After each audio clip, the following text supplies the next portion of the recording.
Hi,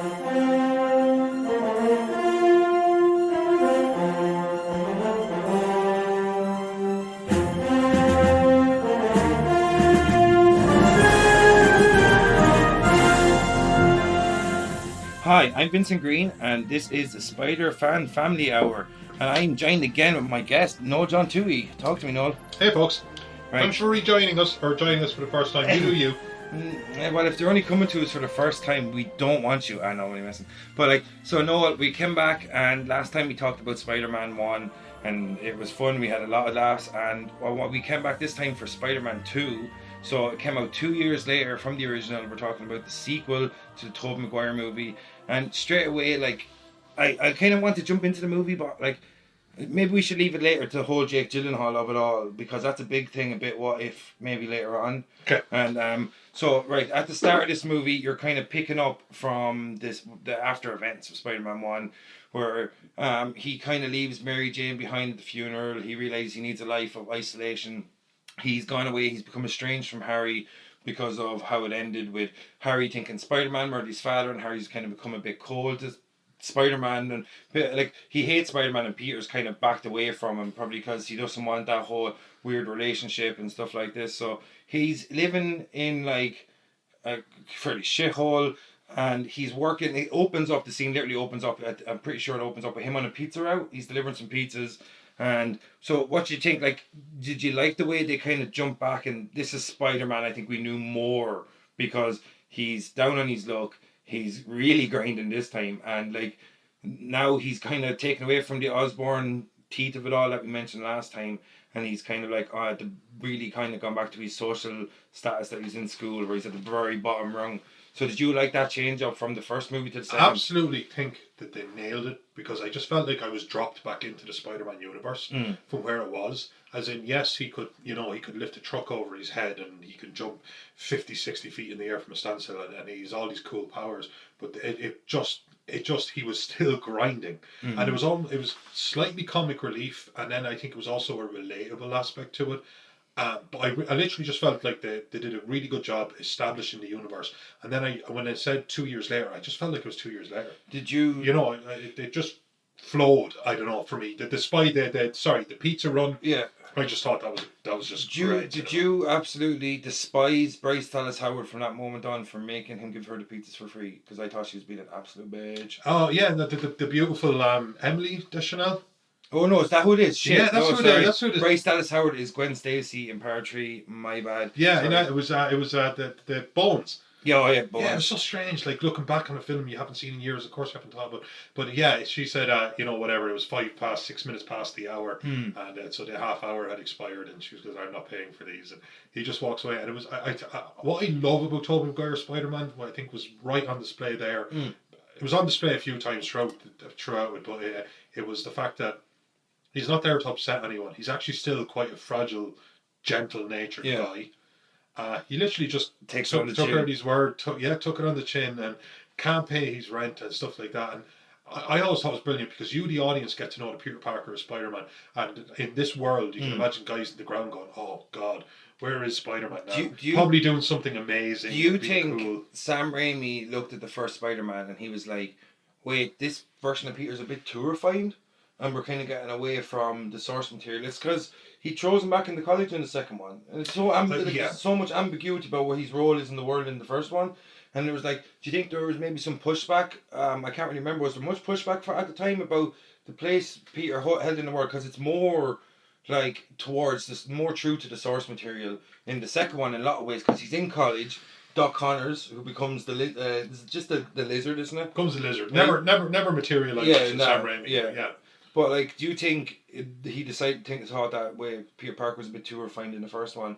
We have to go back to his roots. I wonder. I actually, to be honest with you, all I can do is guess. And the fact that I think when you make that first film and you've blood, sweat, and tears in establishing a Spider-Man, I think especially from the opening scene, I thought he goes, "You know what? I'm going to have fun with this second one, because Spider-Man exists now. The city knows about it, and the Daily Bugle certainly knows about it. He's in the public eye. He's in the public eye. He's been around for 2 years. He's stopping, his purses from being stolen and stuff. He's your friendly neighborhood Spider-Man. Yeah. And I think at the time, he just decided that there, you know what, warts and all, this is the film I made. It made.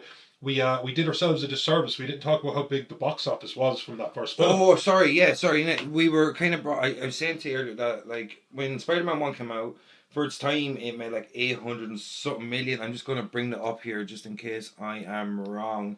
Which was, especially when you talk about the superhero world not being as established. You had the Superman films and you had the Batman films. Marvel, if you can imagine it, was the DC of today. Yeah, they were completely on the back foot. They were nearly totally bankrupt at that stage. Yeah, Marvel Comics division was nearly totally out of business. This is the period of time where it was really detrimental to Marvel's future because they lost a lot of the rights.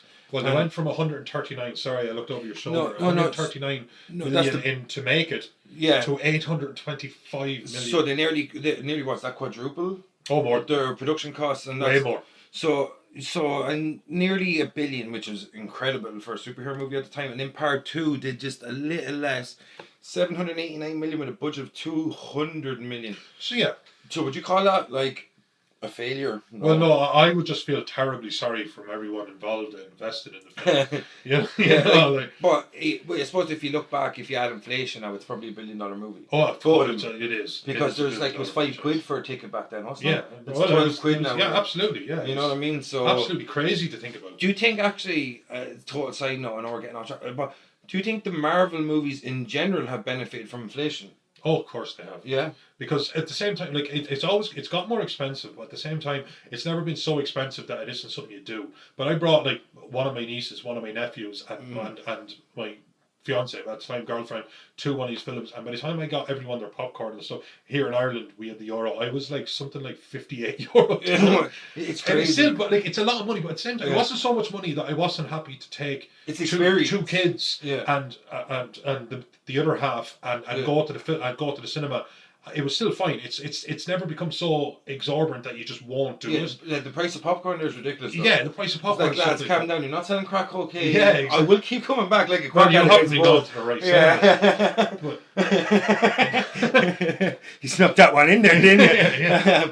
So it was crazy money. So like both of them were success at the box office. Massive. And like we're talking about nowadays, definitely would have cleared $1 billion, which is like. It's something that didn't occur even with inflation. With the later Spider-Man movies, we talk about that another day.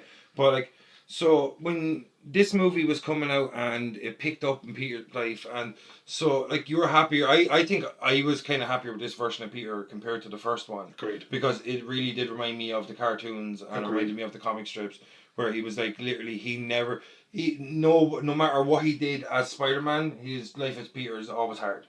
No matter what he did as Spider-Man, I would say his life as Peter always suffered. Yeah, exactly. Oh, and that plays out throughout the entire film. It's always this guy trying to do the right thing by everyone and letting everyone down in the process. It's like he's struggling to let people down because obviously, like he doesn't make it to see Mary Jane because as it would happen, like happens to people all the time, your scooter gets run over by guys trying to escape. It's the clearest case of robbery. Doing the right thing at the wrong time.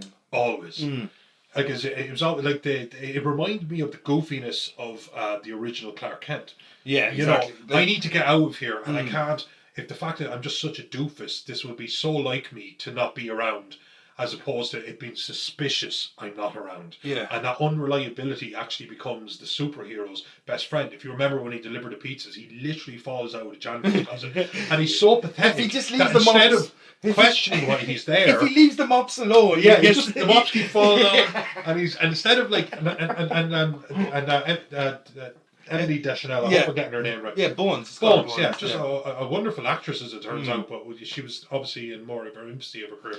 But she's just looking at me, and she's not questioning why this guy is coming out, because he's such a loser. Of course he's coming out. You know what I mean? It made sense. And it's hilarious though, because he definitely would have made it on time if he just left the mops alone. If he left the mops alone, yeah, absolutely. Yeah. But he's such a good guy, he has to tidy up his mess, like, you know. I have to say, at that moment when I was watching it, I hadn't watched it since I was in my early 20s, and I'm like 25 now. A horrible looking 25. Yeah, the joke there, in case you missed it, is that I'm not 25. He's 77 years old. I'm 37 years old. He's exactly 3 years off being an octogenarian. Jesus, that's depressing. But anyway, But he was such a loser that I don't think she questioned it. Of course not. Like if you walk out of a janitor's closet, how did you get into the building? You know, there's questions. But he's such a loser that you just kind of go, yeah, this just looks like the kind of guy that would fall out. Do you think that's kind of like a nod to how like people become really like disillusioned in monotonous jobs? So she's like, absolutely. yeah, like of course, like she just goes, of course. Well, to me, it was just like it made the disguise great. This guy falling out of this closet is not Spider-Man. Now I don't know who he is or what his deal is. Oh, the only thing I know about this guy in the world is that he's definitely not Spider-Man. You know what I mean? Like, he's not the guy who just filed a robbery by swinging gracefully like a god between buildings and pulling cars out of the sky. So, like, I think Sam Raimi looked at part one and he kind of tried to learn from it, which is why he's always such a good director. Good directors learn from different issues with their first films and continue to kind of evolve a franchise, even though you're staying within the same genre and the same property. But, like, it's part two where he loses his abilities to shoot his web. To his confidence, So, because he's stressed out or whatever, like, he's like, everybody... His heart is not in it. I think he's that's... shooting blanks. So, pretty much, you know what I mean? Like, because, like, Spider-Man, like, a lot of these movies, they kind of harken back to people hitting puberty, changes through life, like the X-Men. It's all about mutanism happens in puberty. It's pretty much going from adolescent to adulthood and the changes we go through, and it was used for the civil rights movement. Superman wasn't able to fly until he got into his teenage years. Yeah, exactly. Even though he had the powers of a sun god. It makes perfect sense too, because you need the testosterone levels, whatever. Like humans, like guys in normal, we get stronger when we get older because our levels of testosterone get higher, or whatever, and our bone density grows and stuff like this. But like in Spider-Man 2, because he's shooting blanks, and do you think that is another retroactive change from Sam Raimi, because he was like, I should have made non-organic webs? I absolutely, I know we have not discussed this previously. This has come up organically just now. Like he's webs. And I genuinely thought the same thing, because Roman Victor. Because at the same time, I quite liked I quite liked the fact that there was the danger of the webs. Yeah. He made it because he's a genius, and I love the fact that they play into. I love the fact that you can play into his. Because he's supposed to be above average, better than normal. Oh my god, like way above. What's that David Goggins quote? He's an extraordinary man amongst extraordinary men, or something like that. Like, you know what I mean? Like, where like that's what made Peter Parker even more, because there's geniuses, but this guy has nothing and he's able to make everything he needs. You know exactly. What I mean? Like, yeah. And which is what, you know, the clout that Bruce Wayne has billions and stuff, but he literally builds something huge that he could stand beside Superman, and that's it. They made Peter Parker really, really intelligent, and they managed him so well, but the organic webbing for me bugged me. Yeah, really. Yeah, you know what I mean? Spider bugged you.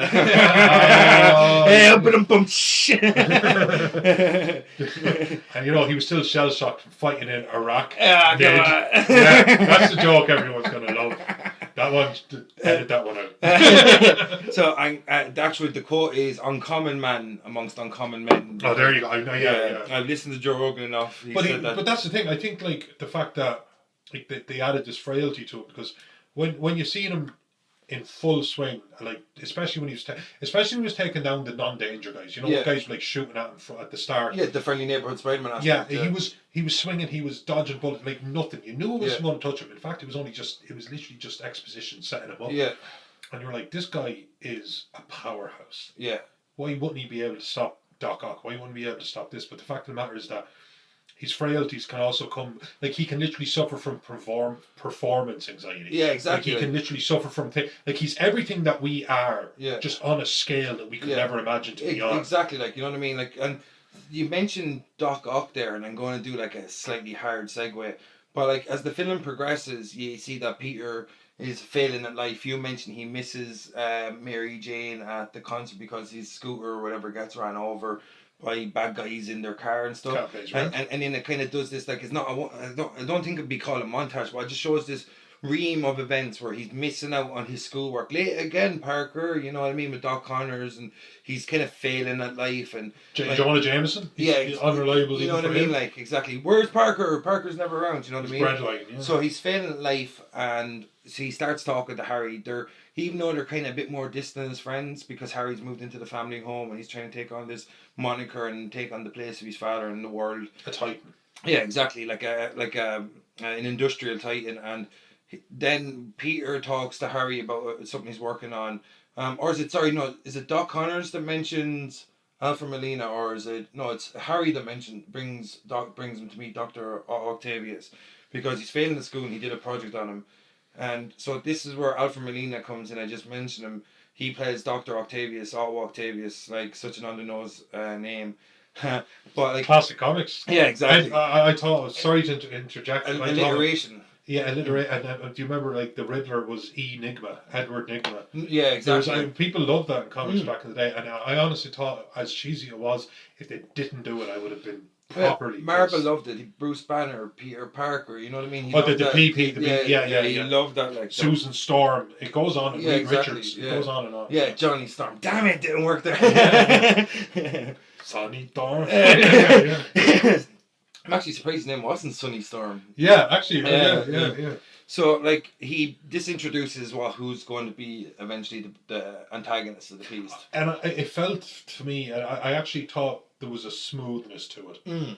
As in, we have Peter Parker from everyone around him's perspective, a dude, just a guy, and we have Dr. Octavius, a brilliant man, but a man. Yeah. And they're meeting each other, and they're meeting of the minds. And I thought, but like how he got Peter Parker into a room with him, that felt right. Yeah. From the first film to the second film, cheesy. but like he Nobel Prize. You remember James Franco? He's so terrible in this movie. Oh my god, he's awful in this film. Like, they give him nothing to work with. See, that's the thing. He walks in and walks out. That's his whole role in this entire film. And being angry at Spider-Man. Angry at Spider-Man. Like, we'll talk later on about, he goes, I'm ruined. I've got nothing left but Spider-Man now. Yeah. You know what I mean? Terrible writing. Absolutely atrocious writing. Like, I absolutely refuse to piss on James Franco in this film. Because they give him nothing to do with it. You know what? We're both sports guys as well. And sometimes you're thinking, oh, this guy isn't doing this. And you kind of go, no. That guy's doing what the coach told him. Exactly, he's got a role. That guy needs to stop this from happening, and it's not glorious, and it doesn't get you on the front of, like, a magazine, and it doesn't get you awards. But he's good at it, and he's doing it, and that's all he can ask for him, because that's what he's been told to do. And that's what James Franco was to me. He literally had to be so. I think a curmudgeon is the word that comes to mind. The way they handle Harry Osborn is atrocious. I think it's the worst aspect of the film. I think it was the worst aspect of the script as well, because like he's the fulcrum in a lot of ways. He's the middleman between the previous antagonist with Mary Jane. He is the yin to the yang for Peter, and they don't use him at all. It's just like he's the connection from Peter's older life to his new life as well. He's so many things. And in the sequel, like, he's the connection to Octavius. It's like, he's so important. He's actually the reason Octavius comes after him later in the film. You know what I mean? Like, they pay no homage to the character properly taught. I think James Franco, in my decision, like, looking back at it, seeing the sequel, I think James Franco should be nowhere near that trilogy. I think they should have cast someone else. And they should have done a lot more with that character in general, but I think James Franco shouldn't have been anywhere near that. I think they needed a doofus. But that's the grading to the character, because Harry Osborn is much more than that. Like, Harry Osborn is a lot more than that. Yeah, exactly. Right, so like I honestly think, right, like that if you look at the casting, right, because like last time we talked What If about the casting, remember, in the second section, and we kind of gave James Franco a pass. We did, right, and. Like, it's been a while since I've seen these movies, so when I look back at this, alright, and I think, like, not only was he the weakest part about it, but, like, he didn't suit the character at all. Like, not even at all. Like maybe because they give him so little to work with, but, like, he's the guy that walks in our rooms and Nobel Prize, you know what I mean? Like, he just shouts stupid, cheesy lines the whole film. And happy to pay the bills, Doc. Yeah, exactly. Like, you know what I mean? Like, and, like, do you know, so...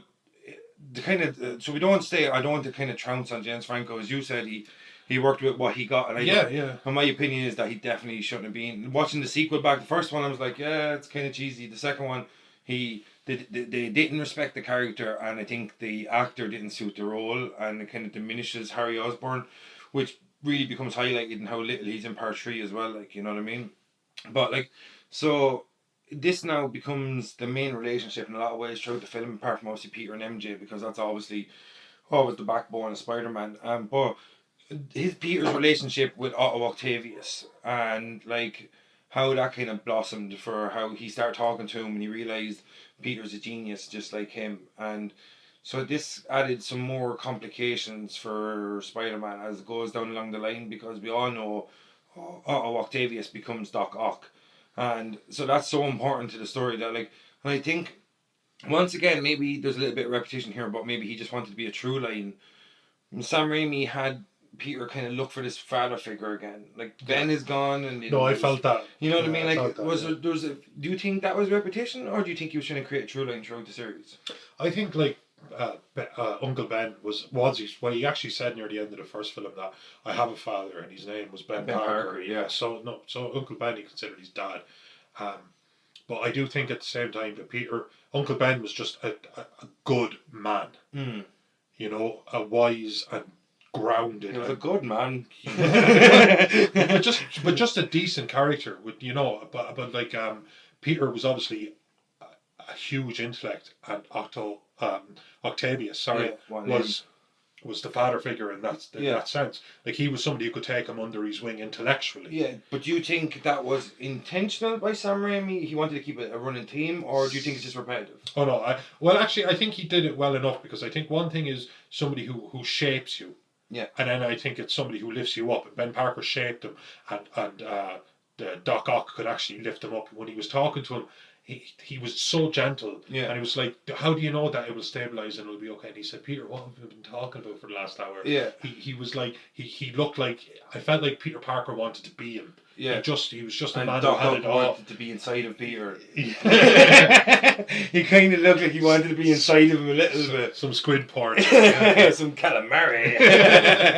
But I thought the relationship between them was quite sweet. And again, I thought he got him in a room with Peter in an organic fashion based on the first film.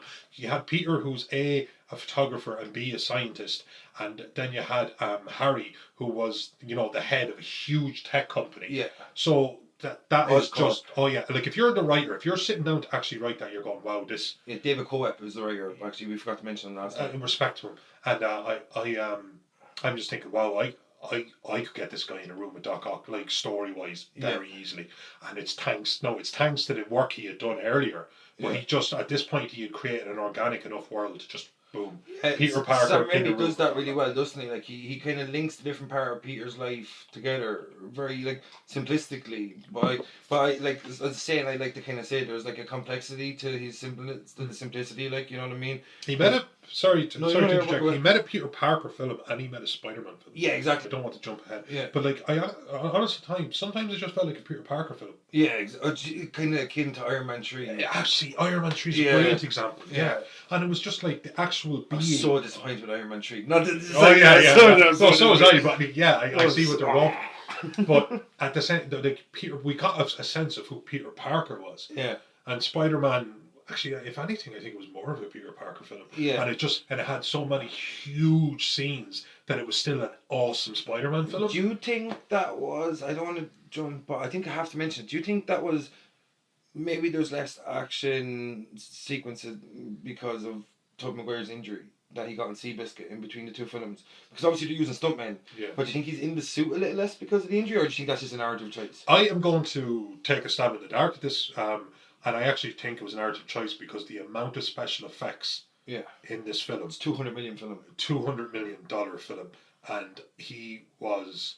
And just the way it was at the times, these days they're able to blend it better. It's just it's advanced. But at the time there was scenes with Doc Ock and like some of the huge fights, and it's not Tobey Maguire.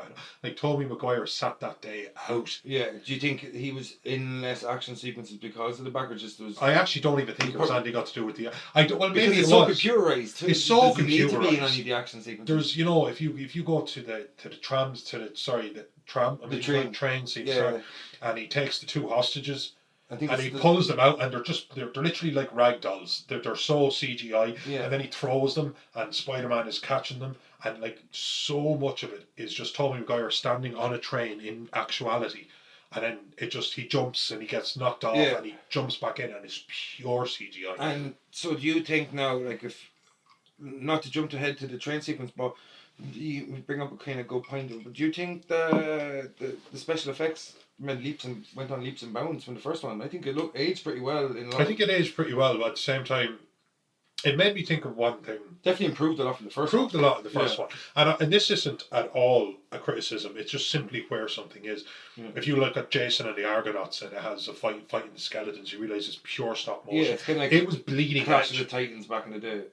I think it might be Clash of the Titans I was trying to think of, but it was bleeding edge, and you have to just respect that and leave it alone. Yeah. It's not, you know what I mean? You have to hold everything. Era. But I remember the second Matrix. Yeah. And it was and he fought all of the Agent Smiths, and then he decided to, and as the guy, the controller guy said, he's doing his Superman thing, and he jumped up above the clouds and he did a spin, and it looked terrible to me. Yeah. But it looked amazing at the time, do you think? But actually, to be honest with you, I remember having thinking at the time. The sequels did lack in special effects, though. I thought, like, the CGI looks CGI. Yeah. You know what I mean? Spider-Man 2, or do you mean Matrix? I meant the Matrix, but I thought that in Spider-Man 2 as well. I just thought, like, clearly I can tell this is CGI, but it was the best I had seen at the time. Yeah. But I could tell that this scene was CGI. This scene was CGI. I think, like, not to go down the Matrix route, but definitely the Matrix is the perfect example of more is not always better. No, you're absolutely right. You know what I mean? His fight with again, I know we need to shuffle off the Matrix, but I do think there's a point. Because that'll be definitely another podcast there. It's another podcast, you know what I mean? Yeah. But there was a fight with Agent Smith in the subway. Yeah, and it was the first one. Poetry. Yeah. It was velvet. Yeah, it's so bullet time too. It's great. Exactly, and even when they did the bullet time in Dodge of Bullets, they put 100 cameras around, and they put them in a harness, and they just had Keanu Reeves drop in a certain way. It was beautiful, but like again, they started to rely so heavily on CGI, and again, I don't see how they could have done Spider-Man fighting Doc Ock without it. Yeah, I think they did a brilliant job. It's impossible to do animatronics for those arms or legs. Or it was actually, to be honest with you, you name. The most ambitious superhero film I'd seen up to the time was Superman 2. Yeah, based on Christopher Reeve's Superman. Yeah, of course they were Gene Hackman, Zod, and they were tearing up the city and like throwing them through a Pepsi sign and stuff like that. And that was so ambitious at the time. That was Henry Stamp played Zod in that one. I think Henry Stamp. I think he's well done. I think that's his name. I'm not too sure. But the ambition of the fight scene that starts on the clock tower and ends up on a train was the most ambitious thing. And I would say this as a fact. And if I'm wrong, I'm wrong. Of course, I can't take the multitude of films. But in 2004, that scene was the most ambitious superhero scene ever filmed by miles. So because like I don't want to hover too much at the start, but like. So, we've got the relationship set up with the main players because I'll be talking a bit more about Mary Jane later because she is important to this film on the Peter Parker side, but I kind of want to focus a little bit on the Spider-Man side of things at the minute because it's just a bit more fun. So when we kind of get the introduction of like we took our Peter's relationship or Spider-Man's relationship. And Peter's relationship with Dr. Otto Octavius then starts to blossom. We kind of see this, and quickly it goes from him being his potential next father figure / mentor type thing to the unveiling of this technology that he was working on, and like literally he goes to this like where he has the containment. So pretty much Peter's brought there by. Harry Osborn to take pictures of the unveiling of this shit. I think it's it's a self-sustaining power system. Yeah, like is that how you? Yeah, pretty much. It's like he wanted to create like a perpetual sun for the earth. Essentially, yeah. Like it was like supposed to be about a never-ending power source for the world, which is kind of a trope that's been used a lot. A perpetual, power system. Yeah. So when. The originally, it was supposed to power New York City. Yeah, and then it would have the potential. It was kind of like what Tony Stark was working on at the start of Avengers, where he was working on Stark Towers, and he's going to have that be sustainable. What the Iron Man suit is, man. Yeah, what is? It's not palladium, is it? Was it? In the Iron Man suit, I don't think it's this. I'm not sure what the material is called. But like literally, this scene kind of goes downhill pretty quickly. So like this is the first scene in the whole movie where Alfred Molina, Dr. Otto Octavius, dons the famous tentacles, the robotic arms that were pretty much given the moniker Doc Ock later. Clamps into his spine. It was very cool. Did you not think he looked like a guy that never worn them before that? like the reaction on his face, I don't think he'd been through that before. I think it's fairly safe to say he hadn't, as in there was like 24 spikes that were going to like cup the bottom of his spine. They were like 9 inches long. He's going. Anyway, I'm glad you all came over. Yeah, you see like the look in his face when they're going in. He's like, It's just like, I regret this. I'm comfortable. So like when he puts on the tentacles and then he talks about how they're this advanced artificial intelligence and they're like scorch proof and all burnt, like they're resistant to all like heat and different sorts Heat of and magnetism. Heat and magnetism. That's what he says. Sorry. Yeah.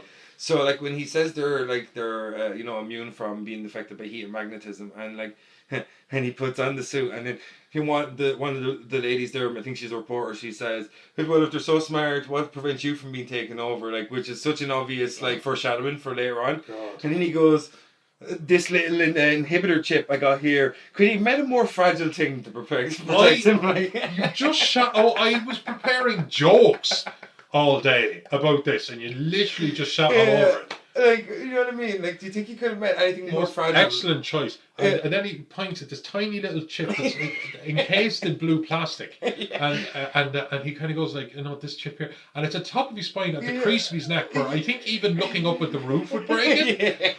Like, would he not have made it like into a headset? I won't mind only like a helmet. He made claws that could literally tear a train open. Yeah, like he chose the taxi cab later on. Yeah, he chose a taxi cab, and he could rip. Oh, actually, I think the best example we should have gone to first was when he rips a vault open, like a bank vault, off its hinges with no effort. No, don't jump, because if you jump too far, because I want to really take that scene to task. I think that scene is terrible. But anyway, this is how much power, and he's going, no, I've got this little chip here, where if a kid with a catapult hits a pebble at me, I'll end up going insane and destroying the world. Like the worst kind of insane, the worst kind of insane. Like I'm a genius.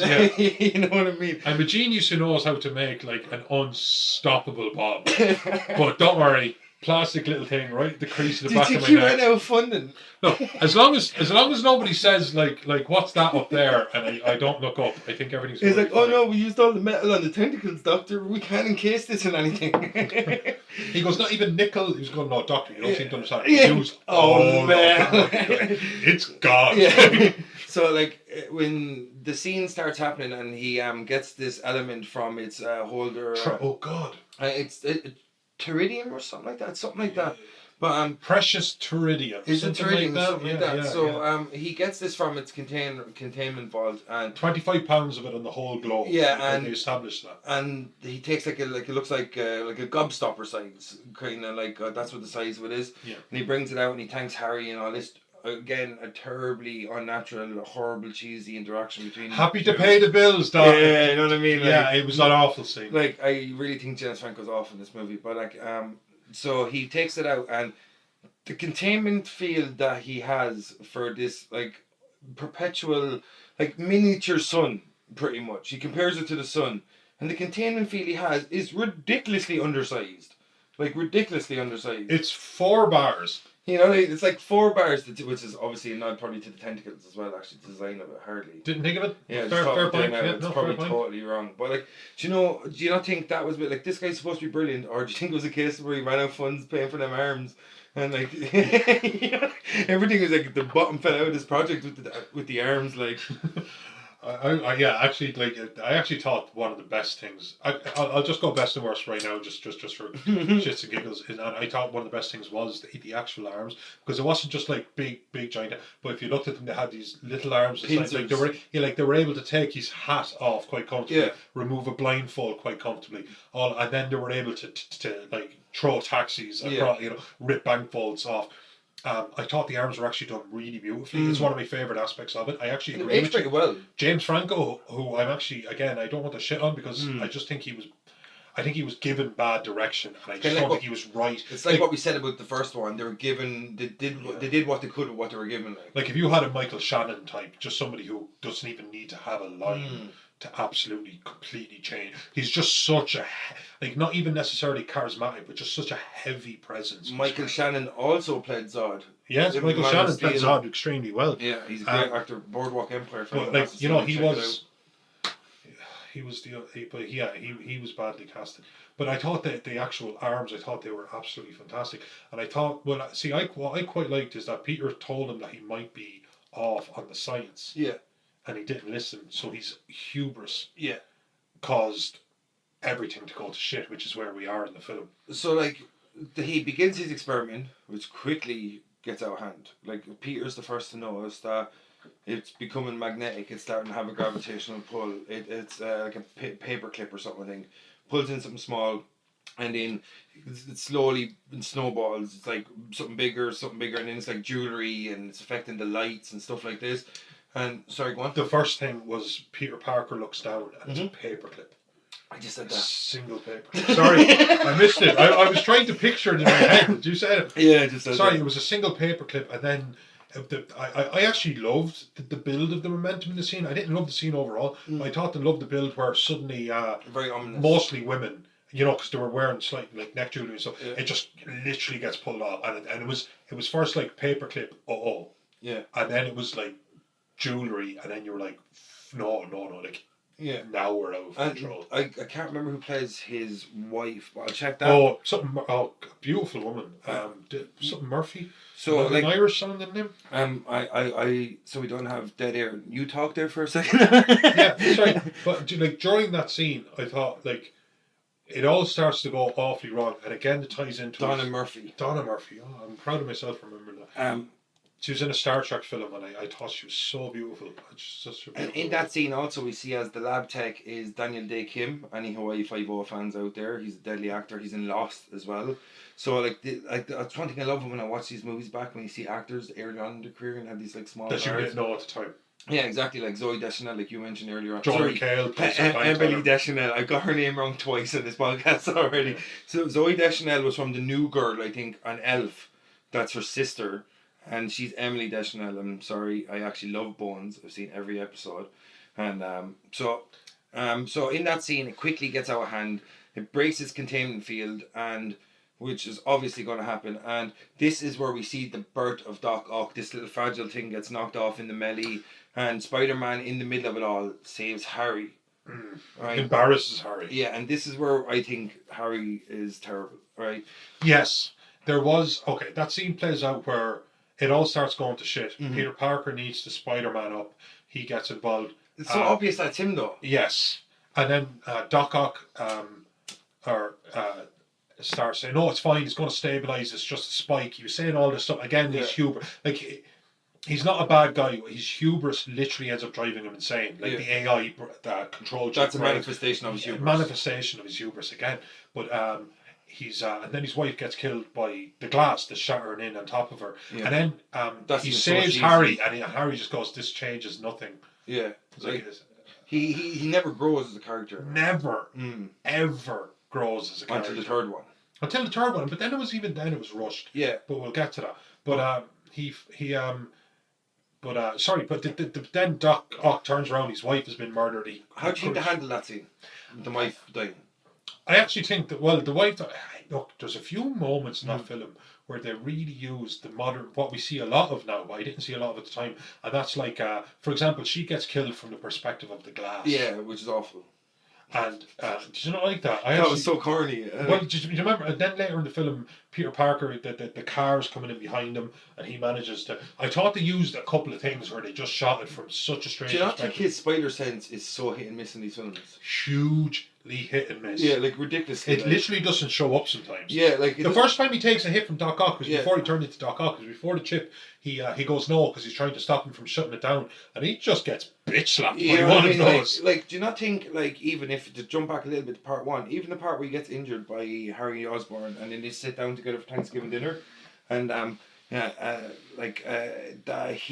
if the spider sense is supposed to be his most basic instinct, like most basest instinct, that it should have picked up that Harry was the Green Goblin. His instinct. Well, apart, you know what I mean. I read subconscious. I read a comic where it's one. I think it was just after the Civil War era of 07, and it was Spider-Man versus Iron Man in a obviously not a death match, but they're opposed sides match. I actually think it was the first time in the comics that Spider-Man went organic with his webbing. But anyway, he said, but it turns out Iron Man had replicated the spider sense, and he said it's purely based on pheromones and stuff like that. He can literally sense the air around him. Yeah. and B, sense intent Yeah. from living objects. So 100% are like, if you were to be true to the comics, the intent and the ferocity and everything of a person. Like, even just us as literally everyday guys, you can tell when someone's in a mood. Yeah. But you literally would just have to take Or you that can tell if sense. something's a bit off about someone. Or even you could smell something and go, something smells off, and then you can imagine a dog just being able to pick that up 100 times more. That's all it is. It's literally just a sense that you have heightened to a superhero level. It's like Spider-Man's strength versus your strength. You have strength, but he has it on a level. So you think he should have used the spider sense more as a plot device? No, I think the actual using how they used it was hit and miss. Yeah. It either works or it doesn't. Yeah. And don't get me wrong, it could work and you don't get out of the way in time. Yeah. Or it could work and you make the wrong decision, but sometimes it just seems like he didn't have it. Do you think that made sense at all, or do you think that's I think like Spider-Man needed to take damage. Yeah,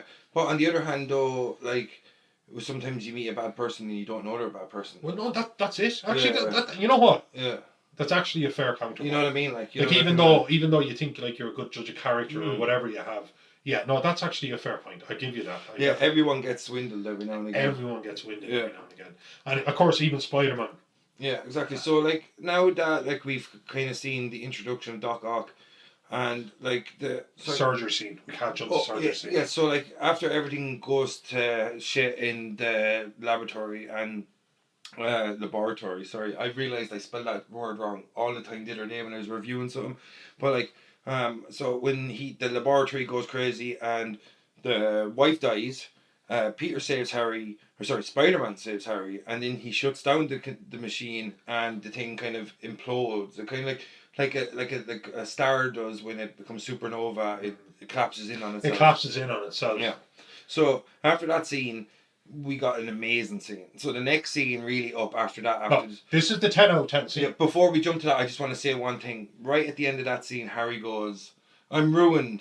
I've got nothing left but Spider-Man," or something. I hate for Spider-Man. And then a nameless minion who works for him goes, "Sir, he saved your life. He embarrassed me." Yeah, exactly. You know what I mean? Like, it's awful. No, sir, terrible. the media will be here soon. It's so one-dimensional. Like, you know what I mean? James Franco was just like pantomime levels delivering his line. And I've gone to bat for him, and I said I'd go to bat. Well, sorry, I said I wouldn't piss all over. Yeah. But he was pantomime delivering. Yeah, he was awful in this film. So like after that terrible scene, we actually get a lovely little kind of cure-all. So like in the next scene is absolutely amazing. So like when Doc Ock is incapacitated from the events that occurred in the laboratory, and he's in the surgical room, the surgical theatre, operating theatre, whatever you want to call it. And his legs or his tentacles are suspended above in these kind of like meat hook looking things. Like I think the exact same braces that they would put your legs or arms in if it needs to be elevated. Yeah, exactly. A slightly exaggerated version of it. Yeah, exactly. Yeah. So, and the doctor makes a funny line where he goes, "Anybody take shop class?" Do you remember that? And he takes out the chainsaw. I'd forgotten it. I think it was my brain protecting itself. Or I think he takes out a chainsaw or a circular. No, it's a literal chainsaw. Yeah. He uses it. Which makes no sense to me because you don't cut through metal with a chainsaw. Like I'm pretty sure you don't. You use something else unless it's a diamond tip chainsaw. Because my brother told me one time diamond tip chainsaws cut you nearly anything. But in this scene, the way it unfolds, your brother's a genius for knowing that diamond tip chainsaw can cut things. Yeah, I'm pretty sure. That's scary. Well, that's where I got the information from. So I have to give him his props. Like literally, in this scene, it's the kind of the closest. I said this to you the other day when I was texting you on WhatsApp. That it's kind of like the closest to horror in the horror scene in the whole franchise, the whole trilogy. Because they, so let's just get to it, and that is when they try to remove the tentacles from the spine, like from the spinal column, that the tentacles went into survival mode. Yeah. And the chip that stopped the AI from mixing with his own personality had gone haywire. That barrier was gone. Yeah. So now we have Doc Ock being born. He's no longer inhibited. Exactly. And I think we need to point it out. But at the same time, what I loved was that, and this was the horror aspect we spoke of, is that the claws amongst their technology they're like his eyes. Yeah. He can literally see. And he's blindfolded, and he just literally reaches out, grabs someone by the face. Yeah, like breaks their neck. They become intertwined with his entire brain. And in a way, I thought what was wonderful about the film, and it's one of my favourite things. And it was only upon I watched it 1.5 times. I watched it, and then I jumped through scenes that I really wanted to rewatch. But it was almost like he spider sense in the sense that he can see what's going on around him. Yeah. And he's instinctive, as in if you uppercut him with spider strength and he flies 20 feet, he'll land on these 4 tentacles and he'll balance himself again. They're totally autonomous to him. Totally autonomous. Yeah. And he can see through them and feel through them. Like, you know, he can remove blindfolds, take off caps, like you said. In that scene, he butchers everyone in the room. It's blindfolded with his face down. It's very beautiful. It's very dark compared to the rest of the movie. It's hugely dark. Look, he kills 4 people in one little room in a short segment of time, and he kills them horribly. And compared to the rest of the film, like compared to the previous film where he didn't even try and kill the Green Goblin. Yeah. He didn't. Uncle Ben gets shot and dies, and it's awful. Yeah. And that's like the heaviest and part. And he doesn't even show that. Yeah, and it's the heaviest part of the whole film. This film just randomly had this scene in the middle where everyone in the room gets like really butchered. Yeah. And like one guy is using again a surgical chainsaw because that's apparently a thing. I want those chainsaws. The little one-handed chainsaw is amazing looking. I want that. I just love like we need to treat the body with respect. Get me the surgical chainsaw. Yeah. So like it's very silver. It's very respectful. I love that chainsaw though. But like literally that whole scene, he butchers the surgical team that's trying to remove his tentacles, and now we really see Doc Ock, like, you know what I mean? Oh, Doc Ock is born. Doc Ock is born. It was, I am now failing, and that's not to say it's not there, but I'm failing to think of the birth of an anti-hero or a villain, and he's kind of better than that. Like, that's better than that. Yeah, it's I'm beautiful. failing. Off the top of my head, I'm failing at the very least. It shows that the total juxtaposition from his character earlier on in the movie, where he was this kind of sweet man, even though you mentioned he was kind of like a slave to his own hubris, but like, he was a very like kind man. He loved his wife and all this. And he was very gentle in how he dealt with Peter, and he seen him as very like-minded, like a kindred spirit. But like when he becomes Doc Ock, he goes to the total other end of the spectrum. He becomes an outright villain, super villain. And in the next sequence, a taxi cab drives up at him or something, and he grabs it and throws it through the air. And once again, it's instinctual. It's actually, if anything, if you remember the scene correctly, that he braces himself for impact. Yeah, but he is kind of like a human being would. His wife. Yeah, and he uppercuts with the 2 lower. He absolutely lifts the taxi and destroys it, and then you realise that he's not. He's a slave now to the tech. Yeah. The tech is keeping him going. He's keeping the tech going, and in a weird way, it's almost got that Venom symbiosis. Yeah, and even though it's very technological versus human as opposed to alien versus human, but I thought his birth was beautiful. Yeah. I thought you can have a go. One of the best scenes in the whole trilogy. You can have a go at this film, and that's fine because you're entitled to your opinion. Yeah. But where I will go to bat, where I will say no, and I can't let I need to counteract you there. You could say James Franco, fine. I actually felt sorry for him. You could easily make that film without James Franco. You could make that film without James Franco. Yeah. But I wouldn't go to bat for James Franco, but I wouldn't shit on Alfred James Molina as Dr. Octavius is one of the greatest pieces of casting as well. Oh my god. This is where the real strength kind of comes from the Sam Raimi movies, the casting of the villains. Because Tobey Maguire wasn't the like, if you look at Chris Evans and who's Thor? Chris Hemsworth. Like really, really jacked, good looking dude, jock looking dudes. And actually they're both great actors, they're both great in the roles. I'm not in any way shape. I can't picture anyone else as them. I respect the men. But Tobey Maguire kind of had this like nerdy kind of approachableness. Yeah, the Boy Scout. And this guy was just genuinely a genius. That's it. Like, he didn't need to be good looking or jacked or anything like that. He was just a genius who created this technology that backfired on him. So we're going to look at literally that. You could have said that and described Green Goblin. Absolutely. Well, I'm just thinking about it. Like, do you not think like? Obviously, there is this team that like Sam Raimi is trying to produce, but like there is parts when I looked at them, like when I wanted, we're looking at them at the minute because we want to kind of get underneath it and look at them in a different way. So when I looked at it, I thought like there's a lot of elements from part 2 that's very repetitive to part 1. His relationship with the 2 antagonists and the whole thing you just described as Dr. Octavius, but like it's also very, very like true to Green Goblin.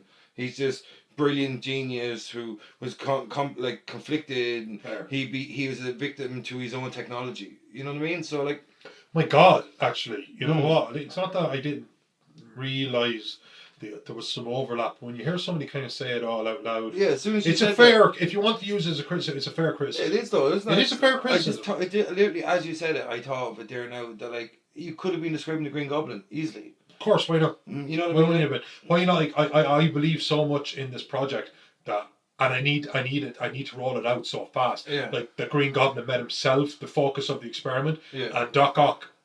Well, he was the only one with the intellect, so he had to make himself the center. So fair enough, there's parallels and differences, but more parallels than differences. Exactly. Like, and I don't. Fair enough, like the power set, but so what? Like that's. I don't want to jump too far back, but I just dawned on me that he wears welding goggles for like he's like a few feet away from the sun.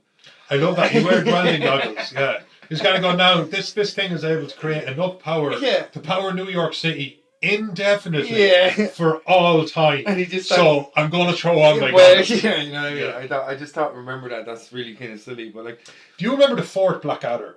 And there's a really great scene where they're going to go up over the wall and face the cannon fire and the machine guns of the German army. And he hands Hugh Laurie, who if anyone's listening to this, who played House. Yeah. He hands him his trudgeon, just his little baton, like. Yeah. And he goes, "Thank you, sir. I wouldn't want to be facing the machine guns without this." Yeah. And I always thought that's what you just made me think of. So like. There's definitely like as we were kind of taking it apart, we're seeing a lot of these repetitions and cheesy aspects, and kind of it's good. I love the word corny. It's a real American word, but I love it. That's right. I've adopted. I love that word corny, but like it is kind of corny in parts. But like so, now we're seeing the birth of Doc Ock, and like in movies. Can I just say before we move on that establishment was perfection. We have when we can, and it's our right to criticise this film. But I also think that sometimes people have a tendency to glaze over when it's so right to get to the next criticism. Yeah. The birth of Doc Ock is perfection. So after the birth of Doc Ock, right, we're kind of landing into the Daily Bugle, where we see J. Jonah Jameson and his kind of like his right hand man, that's played by Ted Raimi, who's Sam Raimi's brother, the director. So. And this is where we get the actual name of Doc Ock, and it's a very funny sequence. There's like a little interesting thing I mentioned to you earlier, but like, he goes to him, "Oh, what do we call him?" You know, give him his name, and he goes, "Dr. Octopus," and he's like, "Nah, it's and he goes something like this. What's he calling the Sinister Squid or something next or something? And, Sinister Squid. So, do you think we're actually taking out now could be a little kind of a nod to the Sinister Six? Or something like that. I'm probably like totally misquoting it. No, actually, I think you know, like squid, isn't it? You call nothing in films is ever not on purpose. Yeah, nothing. Especially when you have a writer that's pretty good. Like exactly. But I even said to Sheila, like Sheila, my girlfriend, always said, "You know, the stuff in films I'm kind of good at." Yeah. And I said, "Yeah, he didn't put down that envelope instead of opening it up. Everything. Yeah, everything's on purpose. Yeah, exactly. So if you see something that looks very innocuous, nothing's innocuous. Yeah. So in that scene, so we were talking about like how they kind of like to hide little things, but everything's there for a reason. There's a cool little like link, right? And I'm going to jump into the MCU for a split second because Sam Raimi is actually like going to be the helmer. He's going to be the director of the next Doctor Strange movie, Doctor Strange in the Multiverse of Madness. And in this scene, when he's throwing out names for Doc Ock, he actually mentions Doctor Strange, and he goes, "Oh, it's taken." You know what I mean? He said, "Good, that's good, but it's taken." Yeah. And I was saying this to you. I watched this, and I was watching it, I was listening to it, and for some reason it just didn't click with me. He was just throwing names, and I was trying to like, because I want to critique this for what I'm doing right now, and I was just like, that's Sam Raimi's brother. This is J. Jonah Jameson. And the only thing I took from that scene was when he finally says, "You know what, Doc Ock," even though it was the first suggestion by Toby Raimi, he goes, "No, Doc Ock, I did it." Ted Raimi, sorry. Where he goes, "I did it." You know, like that typical boss thing where he kind of going like, "No, I came up with this." Remember when he goes, "Sir, it's incredible," and he goes, "Why? What's wrong with you? Do you want to raise?" I kind of love that little like. Even it's like what 2004, so 16 years ago.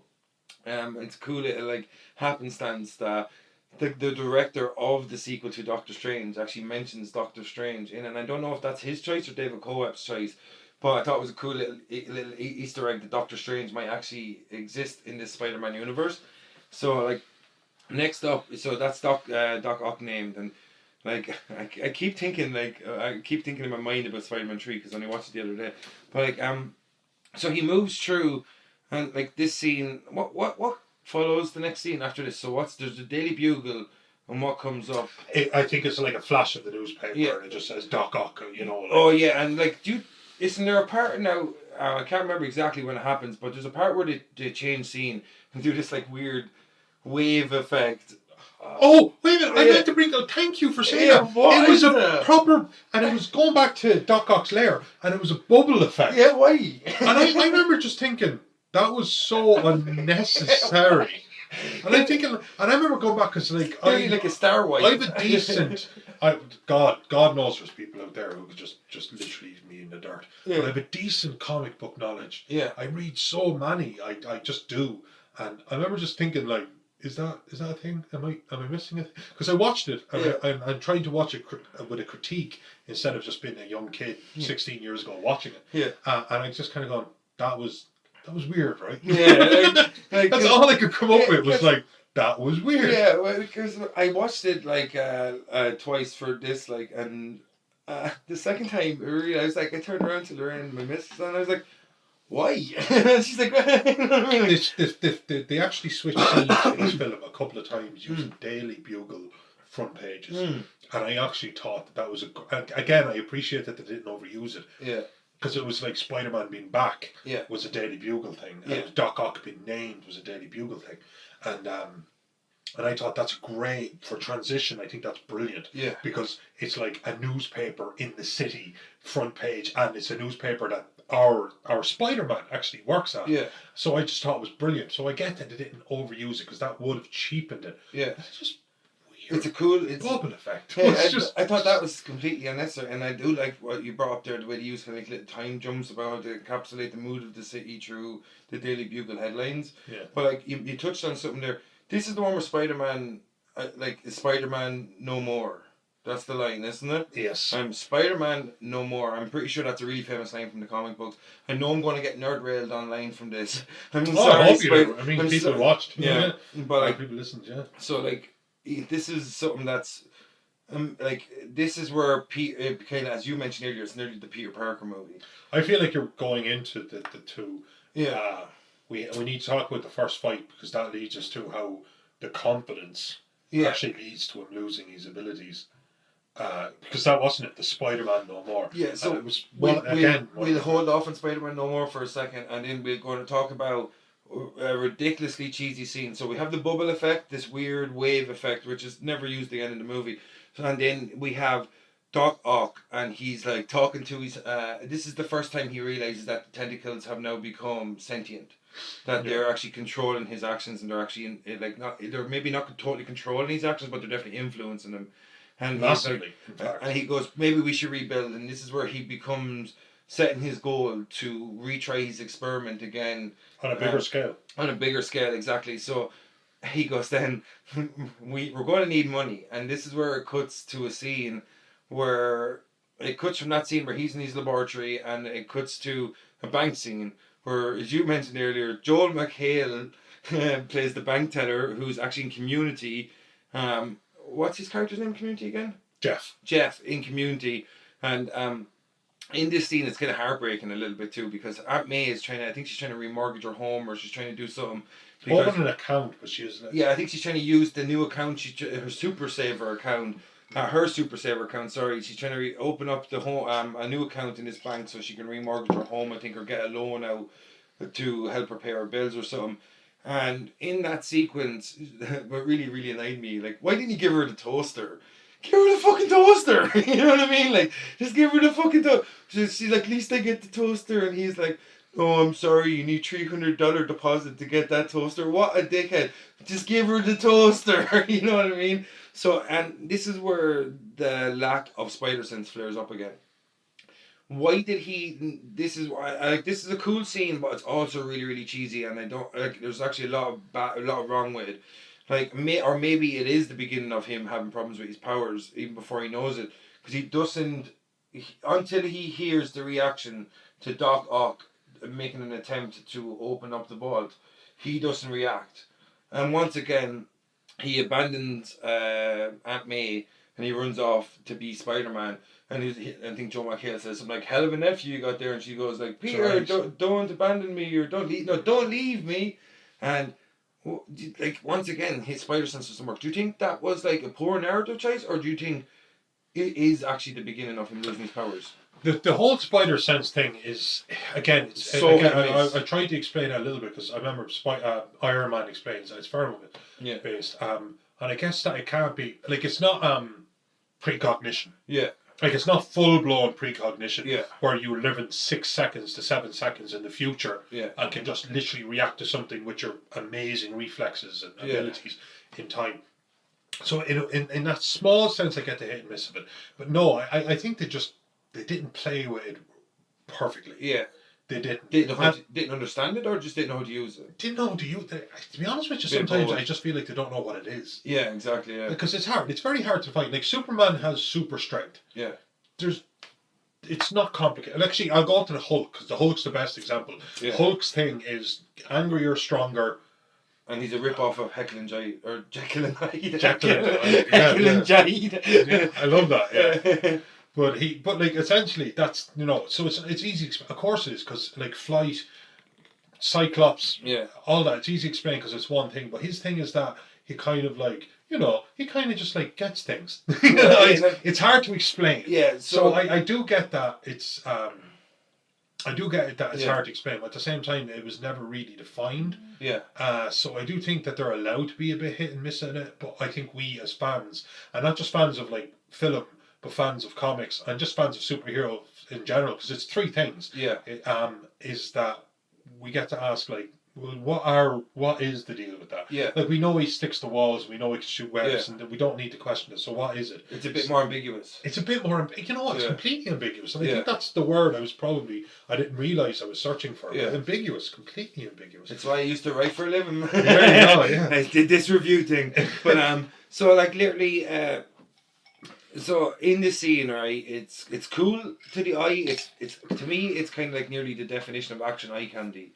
It looks beautiful, but has very little substance in a lot of ways. You're absolutely right. Like, it's totally ridiculous to think that of all the people in that bank, the first person he was going to grab after he grabs his ridiculous cartoonish money bags is Aunt May. Like, well, don't forget that. Don't forget that Peter Parker just happens to almost get run over by bank robbers in the opening scene. And don't forget that, like, again, spoiler alert, but like, don't forget he just happens to be sitting in a cafe when he gets attacked, but she decides to take Mary Jane. Yeah, you know what I mean? No, like, it's very, like, there actually is, really, when you look back at it, when I was growing up, I thought Spider-Man 2 for a long time was the pinnacle of superhero movies. But when you look back, the story's really cheesy and corny at times. Like, moments, really poor times, like.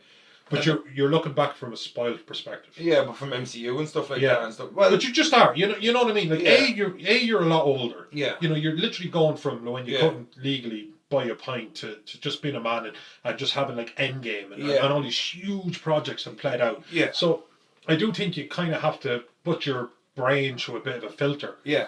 To realise, because when I watched that, when I left the cinema after that film, I went, "That's it. That's the best superhero film ever made." Was X-Men 2 before that? Or after it? Oh God! Oh wow, that's a good question. I think X-Men 2 was better. I think it might have been just before, and I actually agree that X-Men 2 was better. I've literally had to correct myself in real time. I'll own it. I'll own it. I'm not sure if X-Men 2 is a better movie though. No, X-Men 2 is a better movie. I suspect X-Men. I think X-Men was 2000, so I think X-Men 2 was about 2002 at the latest 2003. At the very least, they were contemporaries. Yeah. No, but I actually would have to correct myself there. I really would. But sorry, I thought on evidence of scale. Yeah. The actual fights between Doc Ock and Spider-Man were like nothing we'd seen before. Yeah. The tempo was great, and the scale of it and the ambition of it was absolutely like that 200 million was spent on the movie. And that first fight, I thought it was really cool when I seen it, but it was so small. It was literally somebody, your mate in school, giving you a dead arm versus you having a knife fight, in a dark alley for your life. Like, so he grabs Aunt May and he absconds with her outside the bank with his money bags.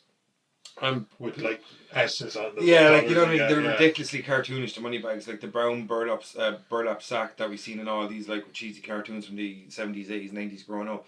And he takes her out of the bank and upside the building, and then Spider-Man shows up, and then a chase ensues, which is actually a great action. Spider-Man showed up inside the bank. Oh, did he show up inside the bank? Sorry. He ended up getting hit with a bag of coins. Oh, he throws the bag of coins. Yeah.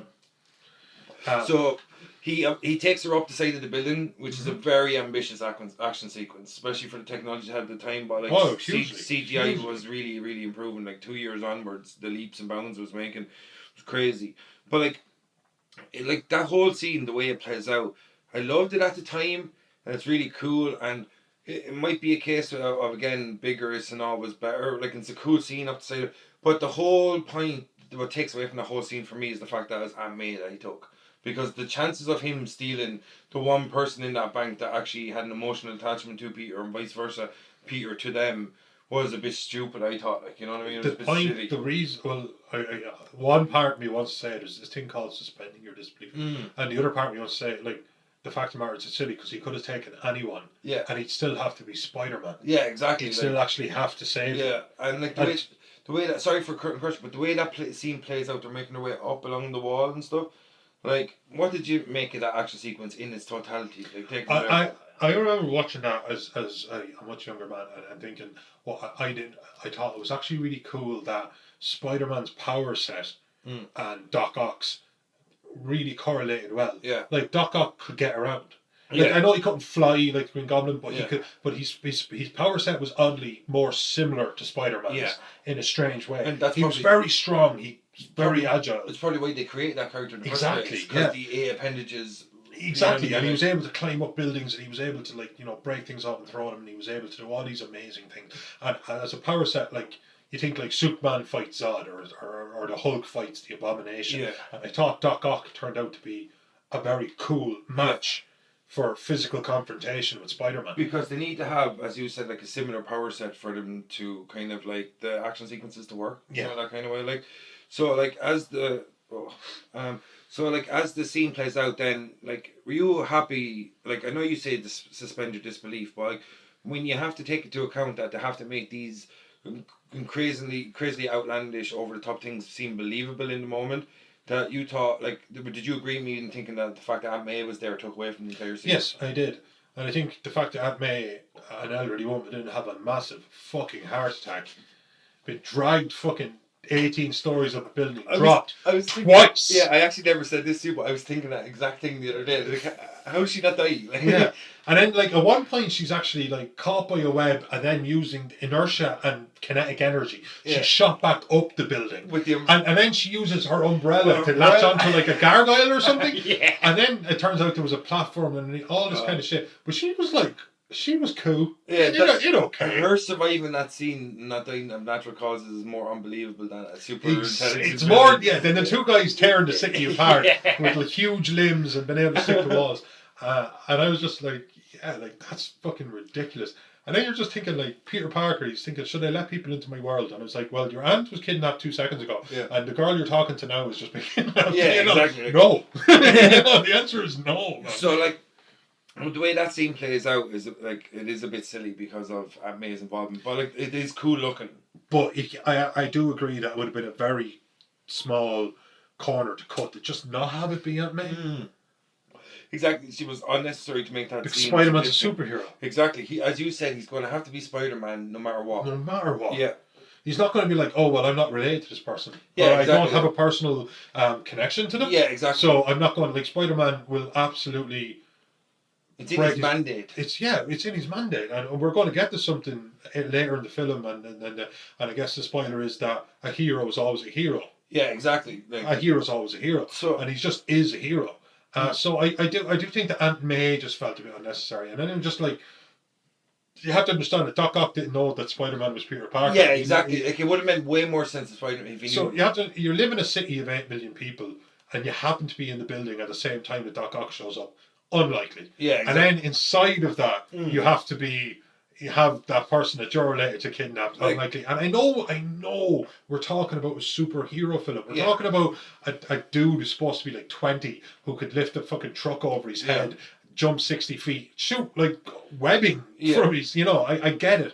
But at the same time, sometimes you think that just, sometimes a film can really, really flow and you don't feel like it's feeding itself, that it's organically gone. I think The Winter Soldier is my favourite superhero film. Incredible movie. I just thought it was Die Hard if it was a superhero movie. I just thought it was brilliant. It had a Nolan-esque appeal. Exactly. And I just thought this film didn't have that on reviewing. At the time I was just like, this is all so cool. Yeah, it's like there was no Thanos. There was no yeah. Iron Man. There was no. Not to compare to really, except for the X-Men. There was like New York hadn't happened. Yeah. Everyone calls it the New York incident, the end of the first Avengers. Yeah. None of that had happened. This was it. This was pinnacle. So like, even though that scene was a bit like over the top, like. With her involvement, it, as I mentioned earlier, it was action eye candy. It looked spectacular, and there was some really cool action sequences of them battling up along the building. And then, like, do we want to talk a bit more about how Spider-Man loses his powers soon after this? I think it needs to be. I think we actually touched on it earlier. Yeah, we were talking about organic fluid, but I think it was. I think it was one of my favorite things. I think the fact of the matter is, like, we're looking at a guy who's. Earlier in the film, he's swinging between buildings and he's getting shot at by like machine guns and stuff like that. But he's instinctively, amazingly, just jumping between it. He's able to do all of these incredible things, and you're thinking, no, you might as well be fighting God. You can't touch this guy. And then you realise there's something like it's lacking threat. Yeah, lack of threat is just ridiculous. Sometimes lack of threat works in superhero films because you're trying to establish. What creates a disconnect. Exactly. It creates a disconnect. But sometimes they create it with the bad guy too. Yeah. And then he does something absolutely bonkers and takes out a whole fleet of an army or something like that. Why Batman was always more popular than Superman. Exactly. Yeah. And but I always thought that what point are we on? So, like, we're in the movie now where Spider-Man's starting to lose his powers. His powers, yeah, sorry. So, like, so what happens is now he starts getting a kind of like a better handle on his personal life as Peter Parker, and as you said, it's more like a Peter Parker movie at times. He was so happy to give up Spider-Man. Yeah, exactly. He fell in this lane. Yeah. And he tries to climb up a wall, and he makes it all of 15, 16 feet. Yeah. More than a mere mortal could make. Yeah. But then he falls. And then he just takes off, and he was happy because he knew that he was in love with a woman. Yeah. And he was that he give it up for her. That his best friend wanted to kill him, and he didn't even know it. You know, like, he wanted to kill Spider-Man. And he could just, now that the powers weren't his, like, I can't be Spider-Man if I'm not Spider-Man. Yeah, exactly. So it was like the perfect excuse. I could actually walk away from it. I thought that was very clever storytelling. So now we see, like, sorry, did you want to say something else? I just want to say, it's not like Superman's decided not to be Superman. It's not like, I'm invincible, bullets bounce off me and I can fly at the speed of light. Yeah. Well, actually, in space, you can fly at the speed of light. Superman's powers are weird. But at the same time, I don't have them. Man, I can't do it. Yeah. If somebody pointed a gun at me and somebody said, please save me, I'd be like, dude, I can't. Like, this is beyond me. This isn't something I can just literally fix. So, like, it was a get out of jail free card. Yeah, exactly. Like, so when you look at, like, this is the part where he starts, like, leaving his alter ego behind, like, leaving Spider-Man behind. He even abandons the suit. He chose an escape, like, quite literally. So, like, when you look at the next kind of sequences where he's improving at school, he's showing up for Aunt May's thing, not Aunt May's thing. He's showing up for MJ's. She's on Broadway or something. Broadway, yeah, she's a successful actress now, or succeeding. She's not really like. She's doing well. Yeah, she's selling out the shows every night. She's, exactly. You know, what an actor wants. She's not like in Hollywood films. Yeah, exactly. Like, so she's on Broadway, and so, like, his personal life is starting to improve, but when he looks around, he's starting to see New York is starting to disintegrate. It's starting to, like, give in to crime. Crime is on the rise, and, like, someone finds Spider-Man's suit. And then J.K. Simmons, as in the role of J. Jonah Jameson, gets the suit. He buys it for a few $100s, which is crazy. But, like, he's so stingy. But, like, he hangs the suit up like a trophy on his wall, and in that moment, he pretty much he's also puts the headline "Spider-Man No More," doesn't he? So, like, and that's again one of the transitions. Yeah, and he almost used the 1960s Batman thing of the spinning. Yeah. The spin, the actual Daily Bugle. Yeah, and then you see the headline. So, like, when he says "Spider-Man No More" and it becomes widely, like, recognized that Spider-Man has gone AWOL, and New York sees a rise in crime. 75% rise in crime, which is crazy that one person can have that much of an effect. But the takeaway from that is that New York is just full of scumbags. Yeah, and like the entire city must be terrible. Is just literally just vermin. Yeah, do you think the police force has stopped working? Like 75% right? They're just like, Spider-Man's not here. Finally, yeah. I can start punching all of yeah. So so do you see an increase in crime and all this, and then, like, Spider-Man's personal life is actually doing very, very, or sorry, Peter Parker's personal life is doing very well because he's abandoned his the mantle of Spider-Man. With the guilt. Yeah. This is the thing I don't think we can stress enough. You understand that in the first one, he when he let the man escape and he killed Uncle Ben, great power, great responsibility. That was Spider-Man. Yeah. But the second one, they found a way, and I thought it was clever writing to actually take that away because they took away the great power. Yeah. Therefore, they took away the great responsibility. Yeah. And I thought that was clever. I thought, like, the fact of the matter is, Spider-Man needs to be Spider-Man, but does he? He can only be Spider-Man if he is Spider-Man. So they had the scene where he runs into the burning building, and I think we had to get to that. Yeah, like literally we see no, the burning building. That's part one. Yeah, well, Tobey Maguire just runs into the burning building to save a child. Oh yeah, so yeah. I thought there was like heroes will always be heroes. Yeah, exactly. So that's kind of the scene where he realizes that he's a hero. Peter Parker's a hero as much as Spider-Man is a hero. Exactly. So like when we see that, like, slowly he starts understanding. You mentioned to me earlier before we started recording that he has this interaction with Aunt May, doesn't he? Like, where he it's absolutely like heartbreaking because they go to the cemetery and I think it's the year anniversary or something of Ben, or maybe it's his birthday or something. And his grave doesn't have the date of his death or anything. Yeah, exactly. Like, yeah. So like when he realizes now that he has to be more than Peter Parker, you know what I mean? He has to forego the daily, like, not, I don't want to say mundaneness, but like the normality of life. If you were Spider-Man, anything short of that would become quite mundane. You know what I mean? Though, like, but like, I mean, like, he has to give. He's no longer. He can't have the normal like joys that we have. Like, he goes to see MJ's performance.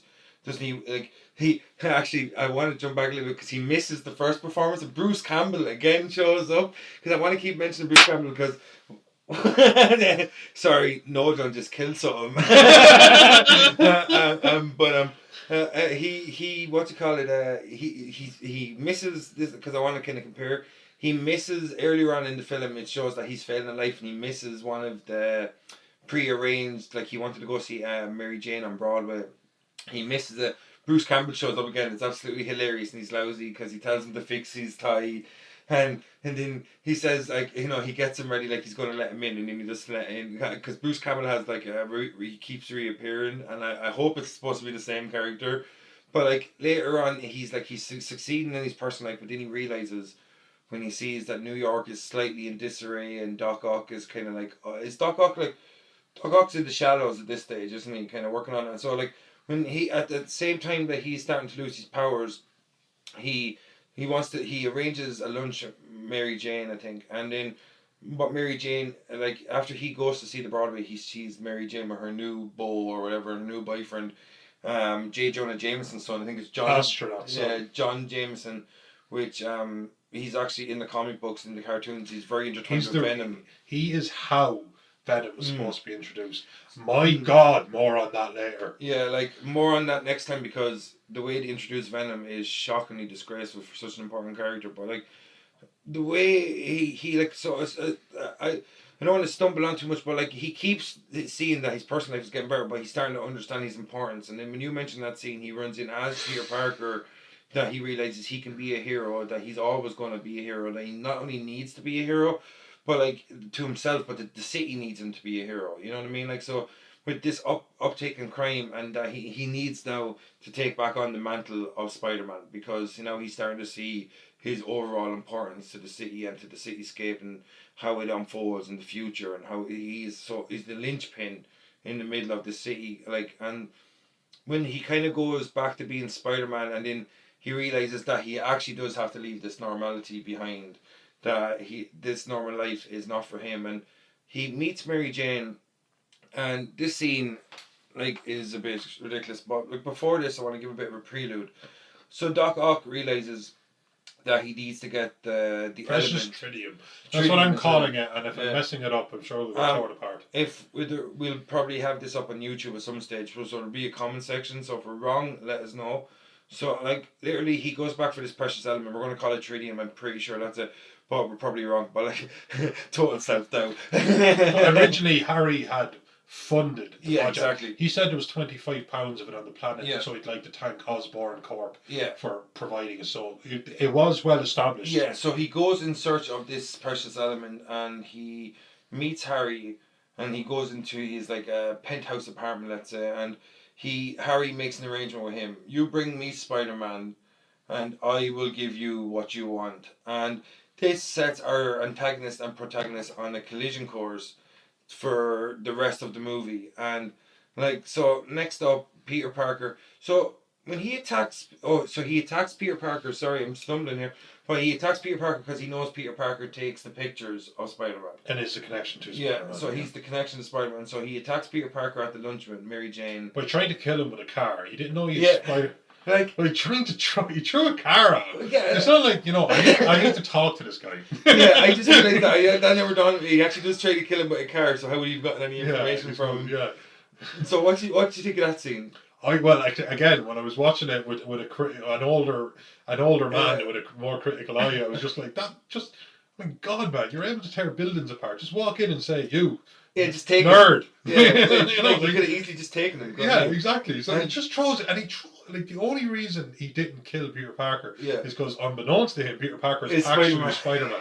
And he does. It was a very cool shot thing where he gets the spider sense back. MJ wants to kiss him because of the upside down kiss from the first film. Yeah, she knows he's Spider-Man. Everyone does, by the way. Yeah.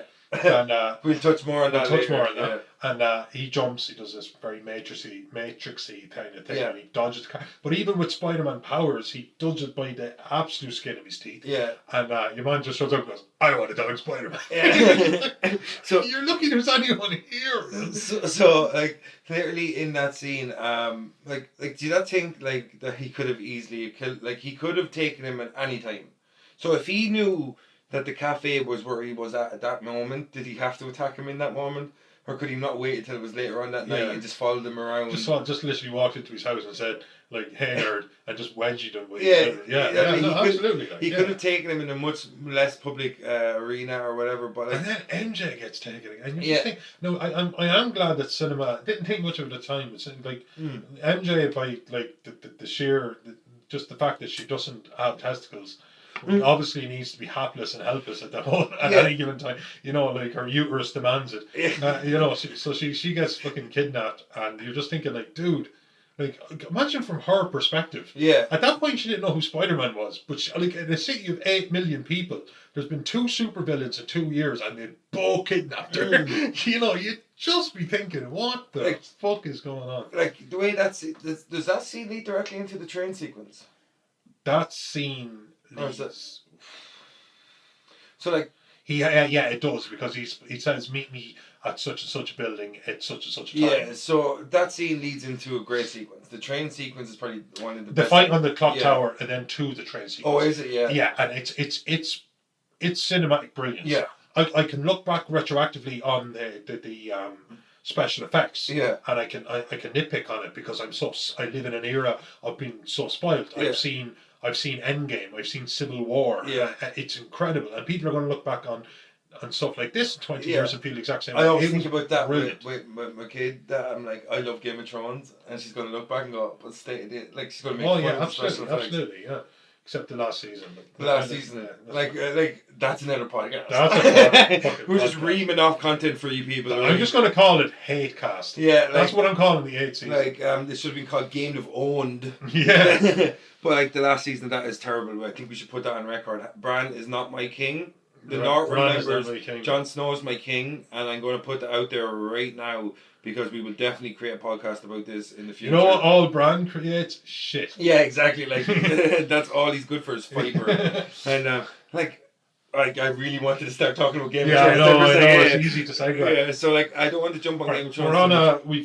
There was the clock. I want to say something about the clock tower. Actually, he fights on the clock tower, and at one point, the arm is ripped off. It's about 200 pounds. The hands of the clock tower, and it falls. And Spider-Man's fallen, so he hits the building with a web. Yeah. Hits the arm with the falling clock arm. Yeah. And then with the sheer just amount of kinetic energy he creates, he shoots it back up. It's a kill shot. It's not like this will teach this rapscallion. Yeah. It'll be like, no, it'll absolutely turn him to mush. Yeah, and he knows Doc Ock is Octavius. Oh yeah, no, your man's wearing goggles. He's not in disguise at all. But those goggles are extra protective, so they might protect. Oh yeah, well, you can stand in front of a sun. Yeah. So, excuse me.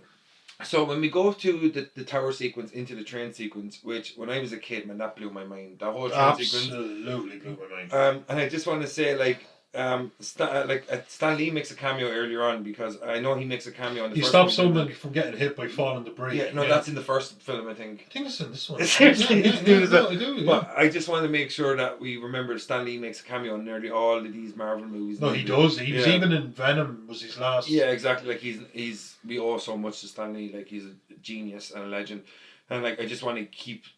Kind of reminding people that without Stan Lee and Steve Ditko and these great minds from back in the day, we'd have none of this to talk about. Like Jack Kirby deserves Jack Kirby as well. Like, sorry, Jack Kirby, I apologise. These legends, we owe so much to them. Like, and so much content has come off the back of their content. Like, but like in this sequence, it's ridiculous how many people find out he's Spider-Man when it comes to the end. Like, you know okay, I mean? Now I need to just shuffle through the film and we could go back over some. Yeah. But I said this to you. And I said the head editor, Jonah Jameson's #1 man, he gives Spider-Man's Robbie Robertson. Robbie Robertson, and then he gives Peter Parker I know you're Spider-Man look. Yeah. And then at one point after the kidnapping of Aunt May, thank you. She gives us all like, I think there's a hero in all of us, and such a speech. She's like, by the way, bitch, I know you're Spider-Man. Then MJ wants a kiss because she remembers from the kiss from Spider-Man that she thinks it was Peter Parker, so she knows he's Spider-Man. Then he fights on a train and he gets his mask pulled off, so everyone on the train finds out he's Spider-Man. Then he ends up meeting Harry Osborn, pulling off his mask, telling him that he's Spider-Man. Then he ends up showing up to fight Doc Ock at the end, pulls off his mask and tells him he's Spider-Man. So stop wearing the mask, man. So the reason we want to hit on this hard is because, and just before I move on, that Joseph Robbie Robertson is played by Bill Nunn, and I just wanted to make that clear because I want to give him his props because he does a lot with a small amount. But like, in the comic books, there's very few. This is what made Civil War so important. When Peter Parker took off that mask and allowed the world to know he's Spider-Man, there's very few characters that hold on to his identity as closely as Peter Parker does with the Spider-Man thing. And everybody on that train finds out he's Spider-Man. And I want to give a big shout out to Joey Diaz, who appears in that sequence. He's an hilarious comic, Joey Coco Diaz. So check him out. He's on YouTube. He appears on Joe Rogan all the time. Absolutely hilarious. Absolutely the whole time on Joe Rogan. Can't get rid of him. He's absolutely hilarious. And so I think they kind of betrayed the character in a sense in like this movie because, as you said, everybody finds out who Peter Parker is. The Spider-Man is Peter Parker, and vice versa. And like, even though that sequence was amazing, and like he has the way it ends is the train it becomes a runaway train, and he decides that he can't follow Doc Ock, that he has to save all these innocent bystanders on board. So he puts his back to the front of the train, and I think you touched on it a little bit last time, where he kind of starts shooting his web like nearly like machine gun. Before that, he tries to drop and he put his foot on the and he's super strong, but obviously not that strong. And then he jumps back up and his leg is like a little bit hurt as it would be. He grabs his knee. Yeah, you know what I mean. Like, but then he does the absolutely iconic web, and then hold for dear life. Yeah, so he grabs onto all these buildings and he used the buildings to slowly slow the momentum of the train and use himself as, I want to say linchpin again. A fulcrum. Yeah, fulcrum. Like he's in the middle of it and it's like, so pretty much like what happens is that the train slowly starts to slow and then right as it reaches the end of the track, a little bit of it goes over. None of these people think to walk to the back of the train. No. You know what I mean? And they all, once again, it's a very New York is one type moment like we had on the bridge in part one, where they all put their hands around Spider-Man and prevent him from falling to his death because he loses the mask. Like, why does he take off the mask? It burns him, but in the first one, a grenade blows up in his face and he leaves the mask on. Exact thought. You know what I mean? Like, exact thought. He got, when Doc Ock, dismantles the brake system. Yeah. He throws it kind of broke. He throws something in his face and it singes a little bit. Yeah. If you see when he put the mask back on, it's just one of his eye lenses would have been singed. Yeah, exactly. But he takes the whole mask off. It makes no sense because like half the mask is destroyed in the climax of the first film, and he leaves the mask on. Yeah. But, like if the grenade melted the mask, the fabric would have been sticking to his face and everything. Exactly. If that, he would have pulled the mask off then. So like I don't understand why he takes the mask off in this sequence.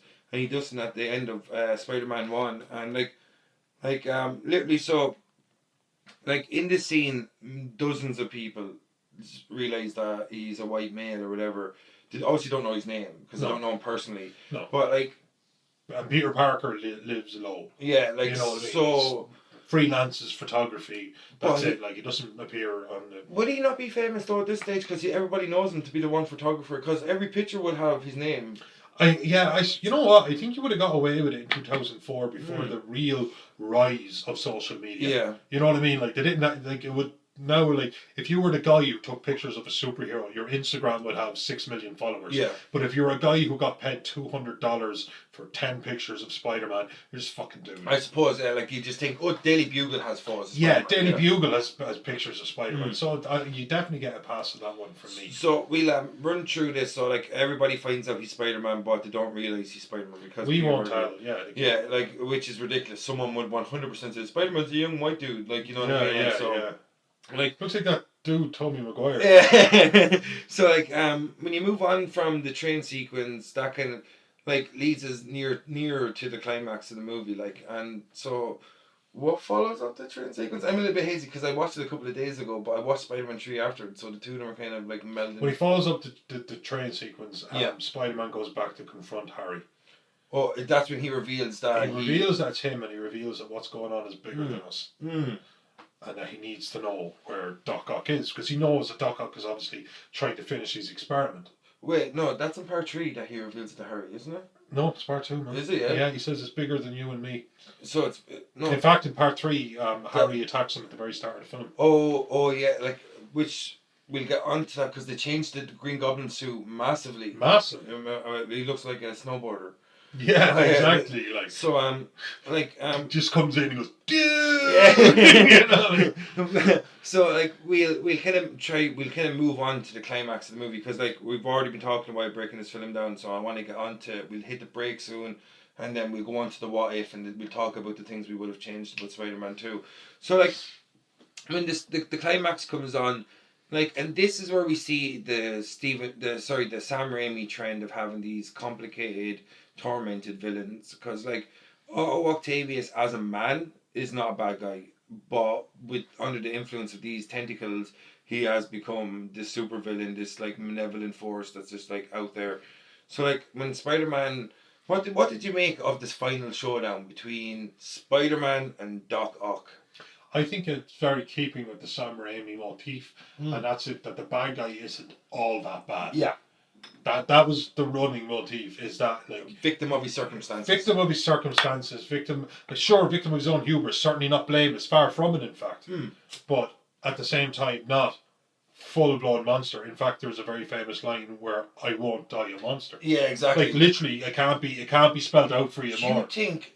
I don't want to cut off your train of thought, but do you think that's kind of like what's the Hunchback of Notre Dame's name? Oh God, sorry. Yeah, but you have me. Yeah. What is his name? Oh sorry, I thought you were going to go Frankenstein. No. Mary Shelley's Frankenstein. Is it which one says "I am not a monster"? Is that Mary Shelley's Frankenstein? It's actually no, it's the Hunchback of Notre Dame. Do you think it's kind of like been hunted by the Prince character? Oh shit! What's his name? If I can't remember his name before the end of the podcast, I'll have it next time. Yeah, if we looked it up, it'd be cheap. Yeah, or will I look it up? Yeah. Yeah. So no, right. You tell the folks at home about what you made of the sequence, and while you're doing that, right. I'll find out who the Spider-Man he knows where the warehouse is. I assume Harry told him, and he shows up. And MJ, of course, is the hapless female who needs saving, and the final showdown happens. And he's already activated the machine, so that ship has sailed. Quasimodo. Oh, I knew it was something obvious. Right. So keep going. Sorry. He shows up. The machine has started. He fights. For dramatic purposes, he essentially loses. Yeah. But he ends up being able to appeal, and this is the Sam Raimi thing. He ends up being able to appeal to Doc Ock because it becomes very clear with the magnetic field that the first experiment created. The second one had about 4 to 5 times more precious tritium. So it was pulling in cars from like miles away and stuff like that. It was going to legitimately destroy the city. And he ends up like your man ends up with his tentacles around his neck. You could kill him as easy as blink, and he decides he just literally reaches the human in him. At the time, I never had a problem with it, but then I'm like, look, are you like a crazy like kill everyone dude, or are you not like? But again, he decided to just let the human in him, which, to be fair, is very comic book. Yeah. Like, I mean, there's Carnage and there's Joker. There's And there's a lot of guys who obviously can't be. Yeah. There's what Stan Lee liked, and I think they captured this nicely. Sam Raimi obviously loves the source material. That there's a lot of shades of grey to these villains. No doubt about it. Yeah, they're not black and white villains. You know what I mean? Like, and I don't mean that in a racial sense. I just mean it as in an obvious like evil and good. There is a middle ground between this. Oh, absolutely. Good, most of them. Yeah. And like, and when they go extreme, again, Carnage and Joker be great examples. They go extreme. Yeah. But yeah, no, he was definitely a coloured. Like, you know, there was nuance to him. Yeah. And he's the one who says to drown it. Yeah, exactly. And also, he was the best volunteer to actually take down the structure on which he had built and drown it in the Hudson River. Yeah, which was a bit stupid. Like, this supposed to be a son.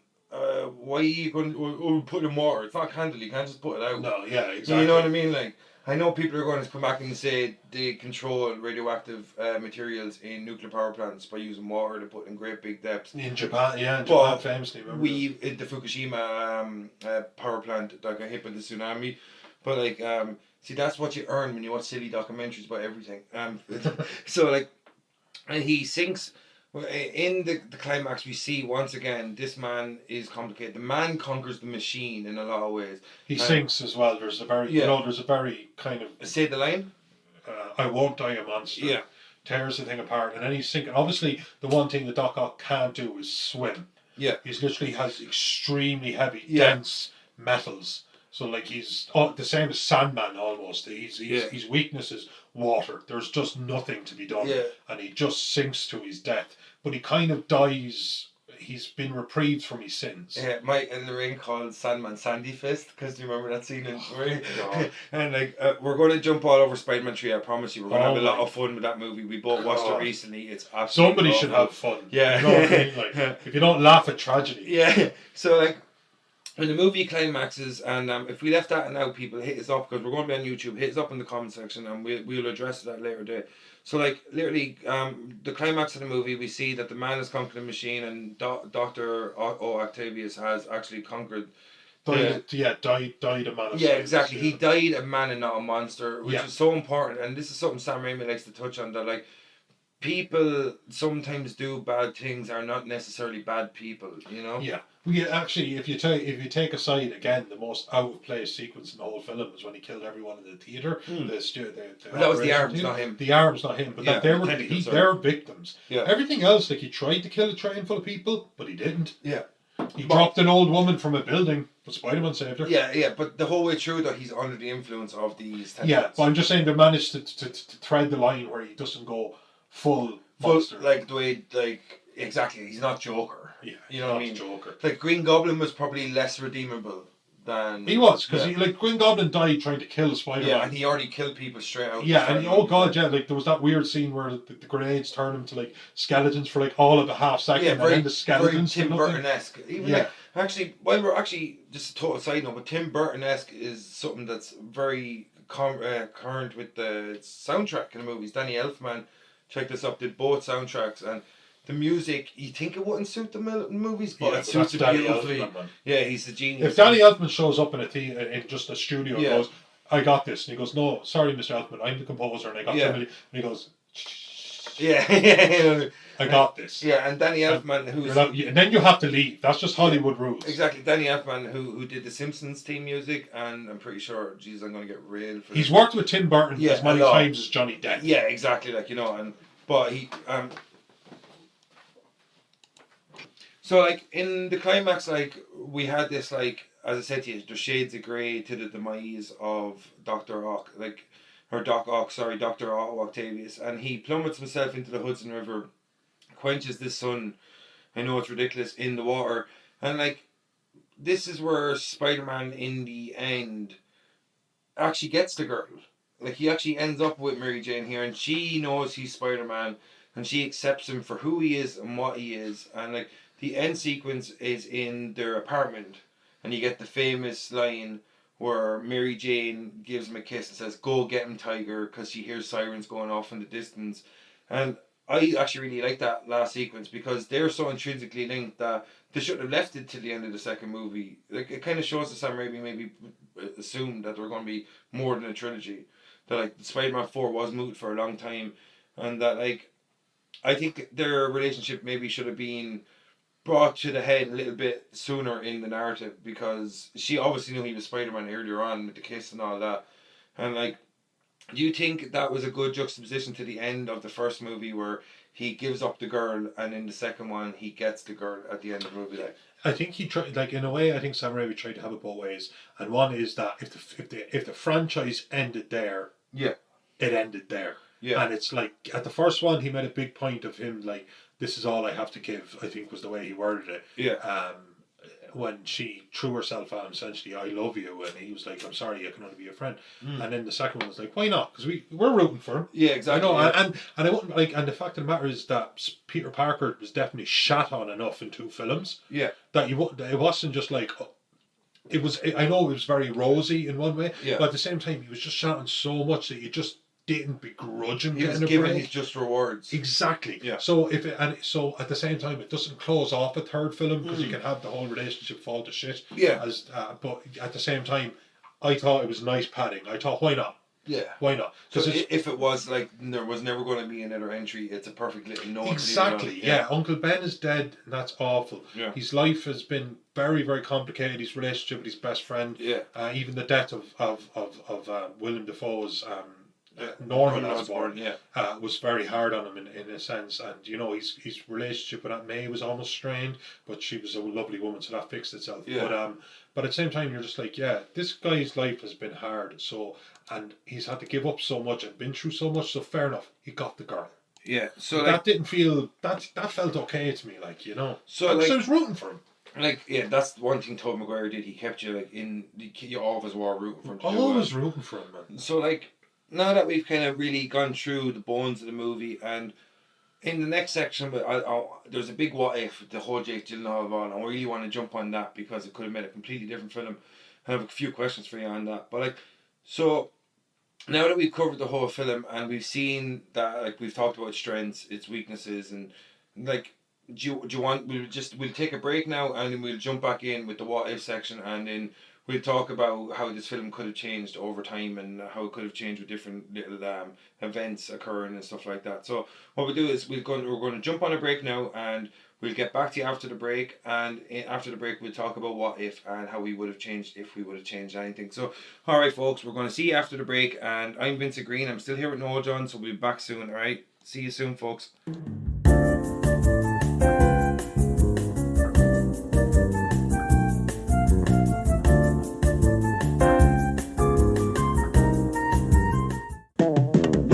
Spider-Man. This is Web Spinning Spider-Man with Flyaway Action Pack. Assembly required. Load the web spinning fluid and squeeze. Web spinning Spider-Man. Small webs, big webs. Spider-Man webs are catchy webs.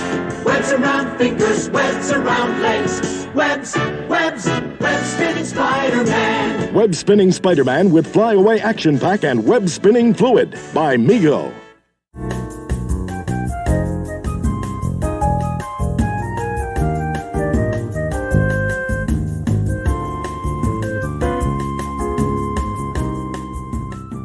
Alright folks, we're back from the break. I'm Vincent Green, your host for the Spider Fan Family Hour, and this is Noel John Tootie, my guest. Hey Noel, make sure they know you're live. Go on, say hello. It's been 3 months. So we're back from the summer break. Like, I lost some family. I've gone through a real dark time. He's actually a suspect in a current open murder case. And well, no, I was just a witness. I was given hand jobs for crack money. It's been a real dark time. Yeah, oh my god. So like shooting webs of my own. Oh, dirt. Oh my god. Web slinging all over people's faces. Yeah. So when Noel is finished emptying off his organic or web cartridges all over. No. Well, it's definitely organic web. But that's definitely organic webbing. So the second section, if you sperm. Listen, spider sperm. So like, if you listen to us last time, you know the second section is where we're going to go with the what if. It's a big mainstay. There was a whole comic book series back in the day, Marvel, and now you see it. So we actually, I think we know if it's up, if you're up for it, we'll do a reaction piece maybe on the recent Marvel release. Sometime we'll do a standalone reaction piece and we'll talk through what we think of Phase 4 and 5 before another project that I'll announce at a later date. But so Noel, the big what if here really comes down to during the time in the 2 year period between Spider-Man 1 and Spider-Man 2, like Tobey Maguire nearly didn't reprise his role as Spider-Man because of a back injury I think he sustained in Seaviska. Jake Gyllenhaal already took on the role. I touched on this a little bit earlier, but I want to leave it for the second section so we can really focus on it. How do you think the movie would have turned out? Jake Gyllenhaal taking on the role as Peter Parker / Spider-Man. First off, I would have hated it because there's a thing do you where hate recasting. Sorry, I hate recasting. I think now again. I know we don't want to go into other films, but yeah. I'd like to do it. I'd like to think it's organic in this. Between Iron Man 1 and Iron Man 2. You already know. Yeah, Don Cheadle. So what Noel is talking about here is in Iron Man 1, Terrence Howard, who I think he reached a lot of fame with Empire. He was in Hustle and Flow. He got nominated as an Oscar for an Oscar. He's this pimp turned rapper. A great actor. He's a great actor, really good character actor, and he kind of had. He looked like he was the other side of the same kind as Robert Downey Jr. He had that charm, the charisma, and he was later replaced in Iron Man 2 over contractual. But he was always going to be War Machine. Yeah, he was even in the first film. Roddy Rhodes.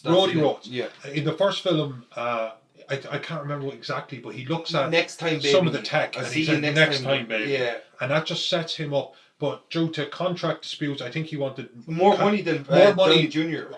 Or the same amount of money. Which is ridiculous. A, Robert Downey Jr. has been given so much money. Yeah. And B, Robert Downey Jr. is Iron Man. Yeah, exactly. Like Robert Downey Jr. was born into this universe where we don't have superheroes to be Iron Man. Yeah, exactly. You know, I can't think of a cast. I literally He's the titular character. If you were on YouTube at some stage in the future, we're in December of 2020 in the universe that me and Vinny are currently living in.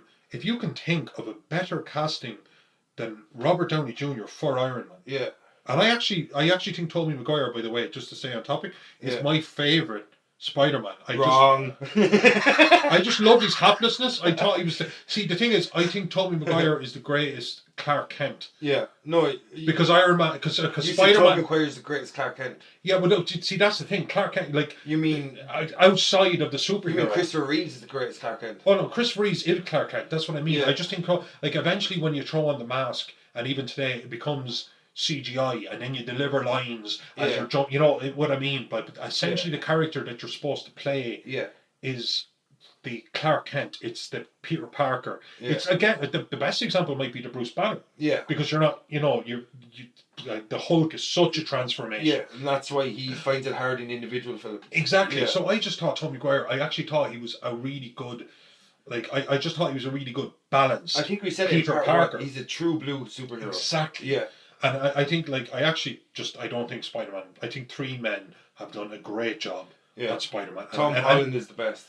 Fair enough, Tom Holland's absolutely fantastic. Well, he's the age, and no, he has that going. I even just thought Andrew Garfield, I thought was a great Spider-Man. I wouldn't begrudge anyone their opinions. I think you can only judge.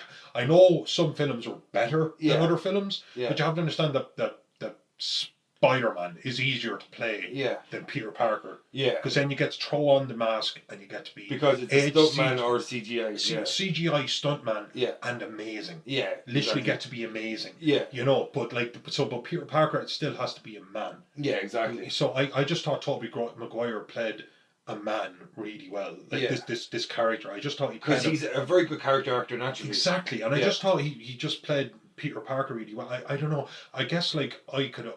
You know the way you always try and project yourself into films. Yeah. And like even like I now in the new age where we're seeing the rise of like Wonder Woman, Scarlett Johansson's Black Widow, and more to come. But you can still find women project yourself into it. Yeah. But I just think that character is easier to project yourself into than the superhero. Whether it's a female character, a black character, or an old character or a young character, I can project myself into it based on the personality. But a superhero is always a disconnect. Yeah, that's where like when he's jumping in between buildings, it's not that he's it doesn't matter if he's male or female or anything. That's just a superhero. Do you think Tobey Maguire was really good at playing Do you think Tobey Maguire, because of his like his look, for lack of a better term, would you more suit like Jake Gyllenhaal's a fantastic character actor. Sorry, I actually I'd like to correct myself and even apologize because I got so disconnected from the original question, and that was the recasting. I was, and that's how we got into Iron Man. Yeah, no, that's cool. thought the recasting at least was on a secondary character, but you have to understand that like just suddenly have done all of this work setting up Tobey Maguire really, really well. Do you think Don Cheadle was a good? Don Cheadle's a great actor. I love Don Cheadle. But he doesn't suit the role as. But I don't see him as War Machine. I actually Terrence Howard. I would have preferred. Yeah. And I actually love Don Cheadle. Black Monday. Black Friday, is that the Black Monday? He's in a comedy series about the crash of Wall Street. And instead of Black Friday, I think it's called Black Monday. And you just realise that he's charismatic. Yeah. He's Is his show not called Liar Liar? No, Liar. No, what's something Black Lies? Is it? I thought it was Black Monday. It's literally about the stock market. Right. You talk to the folks at home about Jake Gyllenhaal, and I'm going to find out. Yeah, no. So I just think I don't want anyone to think. I actually love Don Cheadle. He was in Garda. Yeah. With Gleason. Yeah. And I just thought he's brilliant. He's wonderful. He's warm. I enjoy him. Yeah. But there was an intensity to it. Terrence Howard, is that the name? Terrence Howard. Terrence Howard. Yeah. There's an intensity to him where I just went, yeah, baby. Like he was this kind of like slick military man. Yeah. Well, not the genius, not like the raw genius of Tony His Stark. chemistry was even much better with Robert Downey Jr. So I didn't like the recasting, even though I love the characters. But you can't do it with Spider-Man. Yeah. You know, you can't. I wasn't even crazy about when they did it with War Machine. Yeah, exactly. So if you had a choice, would you prefer to see the film come out later and hold on to Tobey Maguire, or yes, easily. So like they did it, Tobey Maguire, because you have to understand it's not just replacing the character. Black Monday. Yeah. So that show Noel was talking about was Black Monday. I got that one right. He plays Mo Monroe. Yeah, and he's a great cocaine 80s sexy. Like the rise and crash of Wall Street. He's just brilliant in it. So I think he's a brilliant actor. Cool. But at the same time, it's not just that you change an actor. Obviously, you've changed that. Everybody else in that world treats this new actor like they're that person. So what we do is, so we don't drift too far away from the topic. We'll address. I'll get you to come back on Iron Man 2 because you started this conversation with me on Spider-Fan. So we have other projects planned. I don't want to give away too much, but we'll address this. All it is, we'll address this in more detail later, and I'll get Noel back simply because we started this conversation. If that's good with you, Noel. Yeah. So I want to talk about the. So I think Jake Gyllenhaal had I think he's nearly too handsome to be Peter Parker. That's you know what. This is the point I was trying to get at, as in what I see when I was looking at the film. I went on to Iron Man. I digressed too much. No, but at the same time, I was just like, this is the look. And that's your example you're and using. then you have to change everything in the world. Yeah. It's not just changing one thing. Obviously, everyone's relationship. Yeah. They have to. That's when you realise that actors are being actors, and I don't like it. Yeah. I thought the first film did a really good job of. I thought at the start of the second film where he was delivering pizza, I thought it was a beautiful opening scene.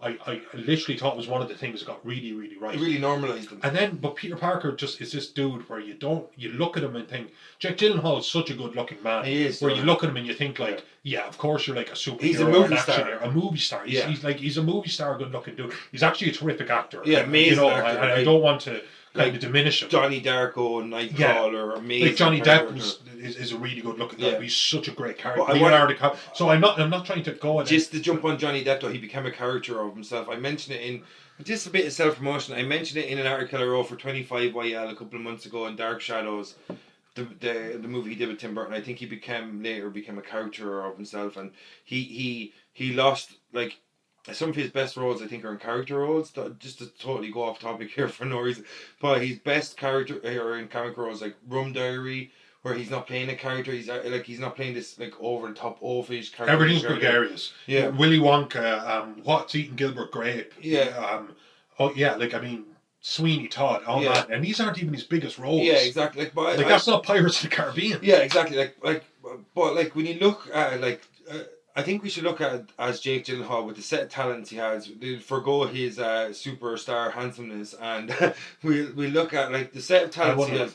I think he's too layered. No, I think there's a simplicity to Tobey Maguire. Exactly. Yeah, you know what I mean? Exactly. You just kind of came in like the thing about Spider-Man versus, like, again, I'll just go Superman. Yeah. Because that's Christopher Reeve Superman. no. Well, I'm actually just Superman as a character. Yeah. Superman as a monolith. Yeah, Superman is a monolith. Superman is so. He's literally like a perfect specimen. Yeah. He's like genetically superior to all Yeah. of us because in our atmosphere he can do these amazing things. Yeah, because the way he But sells Tobey Maguire himself, had a son. trust upon him. Yeah.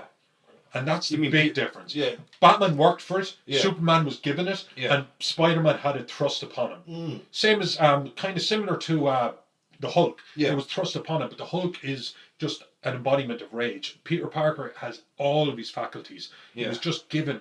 He's like the super Boy Scout, but that's Exactly, Superman. yeah, I know. But he was given it. And Tobey Maguire, for me, just looks like a dude that could happen to. Yeah, because he Like, looks if you so described normal. it, like, look, let's just say like the film doesn't exist, or I'm a blind man. Yeah. I don't have something I can look at and say this is what you're talking about. I have to visualize it. And if you say, look, this kid, he's very scientific. He's a good kid. He's got a crush. He's just a normal everyday dude. I picture a Tobey Maguire. Yeah, He's just Jake Gyllenhaal. I just feel like he's That's- almost Superman-esque. He's got, he's blue-eyed and. Yeah, that's why he was perfect as Quentin Beck, not to jump too far ahead in Spider-Man Far From Home, because he had this movie star look about him. But like, I touched on this earlier, I was really unhappy with James Franco, and the more I watch these movies, and we'll talk about Spider-Man 3 next time, but like I think his character just deteriorates as the movies go along. And I think I would have totally recasted him for someone else, because maybe not in the sequel, but in like retroactively looking at it, it's hard to recast him, because I'm like you, I hate seeing recast. And Don Cheadle, like, to touch on that again, like, it was so, like, he's such a different style of actor. He lacks that. He has a charm to him, but it's more of a dry charm compared to Terrence Howard. You know, that kind of way. I do feel, sorry, I need to interject, and I know Oh, we work tried away, to go talk, on. but see, the thing is, like, when you change the secondary character, you can sit down with the script guys and go, right, let's introduce him, and again, Robert Downey Jr. is a great actor. He's just going to go, he's going to be James Rhodes. Yeah, James Rhodey Rhodes. Yeah, James Rhodey Rhodes. He's going to refer to him as that, and so is Penny Potts or whatever her name is, played by Gwyneth Paltrow. Gwyneth Paltrow. But the fact of the matter is, if you try and put somebody central the entire way through, you don't get to slowly introduce a character and not try and take people out of the universe. It's right there in the middle, and it's horrible. Yeah, so like The Batman do it with Maggie Gyllenhaal twice. The Batman one. But who would you say? But Maggie Gyllenhaal with Katie Holmes. Yeah, that's in Batman. What he's talking about there is Katie Holmes originally played Rachel Dawkins, I want to say was her name. Something like that. But people didn't buy her as a woman of action. Yeah, I think Christopher Nolan didn't like her either, her portrayal of the character, so she got replaced by actually Jake Gyllenhaal's sibling, Maggie Gyllenhaal. But because she was tertiary, you were able to do it and then make it a little bit organic because at least your linchpin. Yeah. Maggie still Christian Bale. She's a better actress than. Oh, she is a better actress. Katie but Holmes. she's like, but your linchpin, you can't take Tobey Maguire out of it and then expect to have the same film. It's ludicrous, man. So, like, I think we both kind of come to a common ground that Jake Gyllenhaal, even though he has these talents as a character actor, that it would have just been such a harsh transition to change up Peter Parker and Spider-Man. The tone might have been different, his portrayal might have been different. And do you think, actually, if Jake Gyllenhaal replaced Tobey Maguire in Spider-Man 2, that he would have gone on to replace him altogether in the series? Well, if he had it, the film was a success. It stands to reason that he would have. Well, for the film made less than the original. It made less, but it made profit. Yeah, I guess. It made close to 4 times when the first one made like 5 times. Yeah, I think it was like 825 to 139. Yeah, so like it undeniably meant more, and I'm sure. But like obviously, I'd imagine that the way that works is a threshold. Yeah. A literal threshold, and once you get over that, we're definitely going to make it. Yeah. And then once you get over maybe another 1 or 2 times 100%, you're kind of like not only going to make it, but we promise you at least this much more funding. There just has to be simple math to it. Yeah, and the problem with it is you kind of start getting into the. Yeah, and the problem with it is like where you kind of start getting into the realms of. Remember the Batman series where originally it was Michael Keaton as the Bruce Wayne / Batman, and he got replaced comedy actor. People were pissed off. And no, the only reason I bring it up is because he was originally replaced by Val Kilmer in the Batman Forever. Don't want to talk about it. And who went on to be replaced by George Clooney. Don't want to talk about in Batman and Robin. And the reason I bring that up is because you want to have, like, the only character really that successfully recast its role consistently is probably James Bond.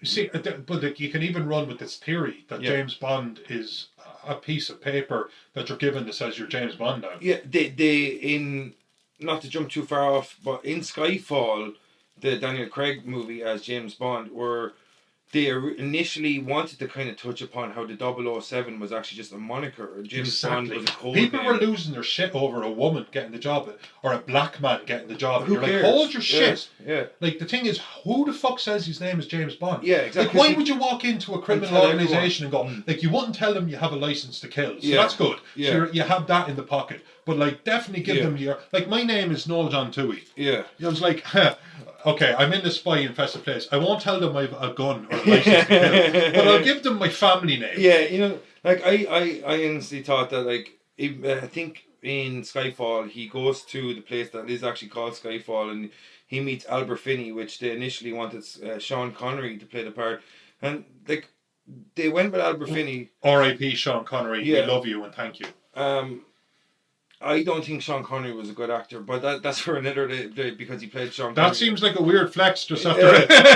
I just want to say that, like, so everyone, like, Noel John says rest in peace, and I also say rest in peace to Sean Connery, and I think he was a screen legend. Well, he's glad he's dead, apparently. But I'm not glad he's dead, I'm just glad that he doesn't act anymore, and that was before he died, because the only good thing that came out for me, the film...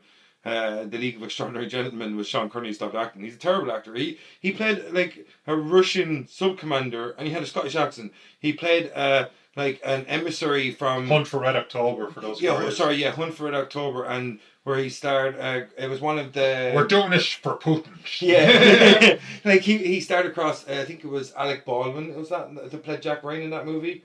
And so long time, man. I'm old, but I'm not that old. So, like, I think Sean Connery is a screen legend, but I wouldn't class him as a good actor. I'll just put that there. But rest in peace, Sean Connery, you're a legend. I just didn't rate you as an actor, and that's probably going to get me nerd railed online. But bring it to me because I have my reasons. So, we both kind of, as I said, we came to a common ground that Jake Gyllenhaal probably wasn't suited to the role of Peter Parker because of his movie star qualities, and not his everyman qualities. Something we touched on last time with Tom Cruise and War of Worlds. War of the Worlds? I'm going to stick with War of the Worlds. Yeah, Tom Cruise in War of the Worlds, directed by Steven Spielberg. The star Dakota Fanning as his daughter. I cannot remember the dude that plays his son. So off topic, man. And it doesn't matter. They're here to listen to us talk. Yeah. So, right, we're going off topic, but we'll jump back on topic now because that's the power we wield. So, like, we're going to jump back on. So, Alfred Molina as Dr. Otto Octavius. Is there better casting? He's really good, isn't he? Oh, he's a brilliant casting. Yeah. Again, he's no Robert Downey Jr. like we just said was. But Alfred Molina, I love the fact that you just played a guy that I can buy as a scientist. Yeah, exactly. And what I also loved about Doc Ock is that he wasn't like the, you know, like, do you remember when, like, Magneto? I loved when they met Ian McKellen. Because he didn't need to, he was this huge, imposing character, but man, it wasn't like, it's not that he could take Wolverine in a fight. Yeah. His powers were bonkers. Yeah. And Ian McKellen was this slender older man, but it didn't matter. You couldn't get near him. He could take the magnesium from your brain and put you to sleep. It didn't matter. He was a completely different animal. Like, I don't want to stray off topic again, but I never understood why Wolverine even bothered with Magneto. Like, just let somebody else take the lead in that scenario. Do you remember the third film where he goes? He literally said to him, he goes, "How did you think you were like?" Not only did he have metal for bones, he had the rarest metal in the world. Adamantium for all you nerds. Yeah, he had the rarest metal and the densest metal in the world. Yeah. And you're talking about a guy that could pull like iron up from the soil. Yeah. Like it was literally his life's breath. It was like, imagine if everything smelled of curry. Imagine just kind of going, yeah, it's over there and it's over there. Like that's what it was to him. It was like literally his life's blood. You could just identify it. Yeah. He's kind of going, you know what? We'll send the ultimate assassin. You think a Black Widow? No. The Wolverine. Yeah, like anybody literally, like, you could have just dressed them in plastic, Cyclops. You know, I mean, just like if somebody had super hearing and was going, I know how I'm going to take this man out. You don't mean, of course I do, the bullhorn. Yeah. So you think like Alfred Molina's casting as Dr. Octavius and Doc Ock and you think I thought that was perfect casting, and like Perfect casting. and I think, and I want to touch a little bit on this because of the news that came out. There's rumors that he's going to return in the next Spider-Man movie. Don't get it, but I actually love the man so much. I just hope. Yeah, like Fuck it. I hope we see a multiverse idea because it opens up so many possibilities for Marvel down the road to bring back the season. I'm going to put on my comic hat. Go now. ahead. They did this really, really cool series where there was where all the Spider-Mans were connected, and there was these kind of like demi deities who were hunting them. Yeah. And they were all, and so it was able to bring in the noir Spider-Man. Yeah. I don't want the pig Spider-Man. I don't want it to get too silly. Yeah. I don't want it to get too silly. But I can show up as a cameo. Yeah. Like Howard the Duck. But like Howard the Duck, actually. But I did love it, and I thought when the comic book does something well, us comic nerds were like, have at it. Yeah, exactly. Because sometimes you do something, you go, nope. Yeah, exactly. No, that didn't work. That didn't work. There was a comic where I read where Superman died, and the spirit of Krypton came down, and he was pissed off that they didn't keep Superman alive, and Lois said, use me, and then Lois ends up killing Lex Luthor, turning over all these governments. Superman comes back, realizes she's a monster, he dies. It's all, so it's this real dark story. Hashtag feminism. Well, that's just lost you half your audience. Yeah, nah. But like, so what we do is, so we posited what would have been like for Jake Gyllenhaal to take over the role of Peter Parker and Spider-Man, and we looked at how Alfred Molina definitely suited in the role of Doc Ock, and so I already touched on earlier on. I thought James Franco there should have been not cast in the original, but like obviously I hate recasting, so definitely keep him on for the sequel. But they minimise these character, they kind of minimise MJ a little bit in the sequel too. MJ is, look, okay, what did they get right? It got Doc Ock right. Yeah. I think it got Spider-Man really well. Yeah. I like the fact his confidence affected his powers. I like the fact that he was struggling with his real life versus his superhero life, because I thought sometimes superheroes are very glamorous, and that's all you know about them. And this was great. It was great. It was in his life. It was like, oh, sorry, I only have this $20 for the rest of the week, and your man snatches the $20 from his hand. Like, where's my rent? This guy could like reshape the world, but like there he is, just some dude taking $20 from his hands.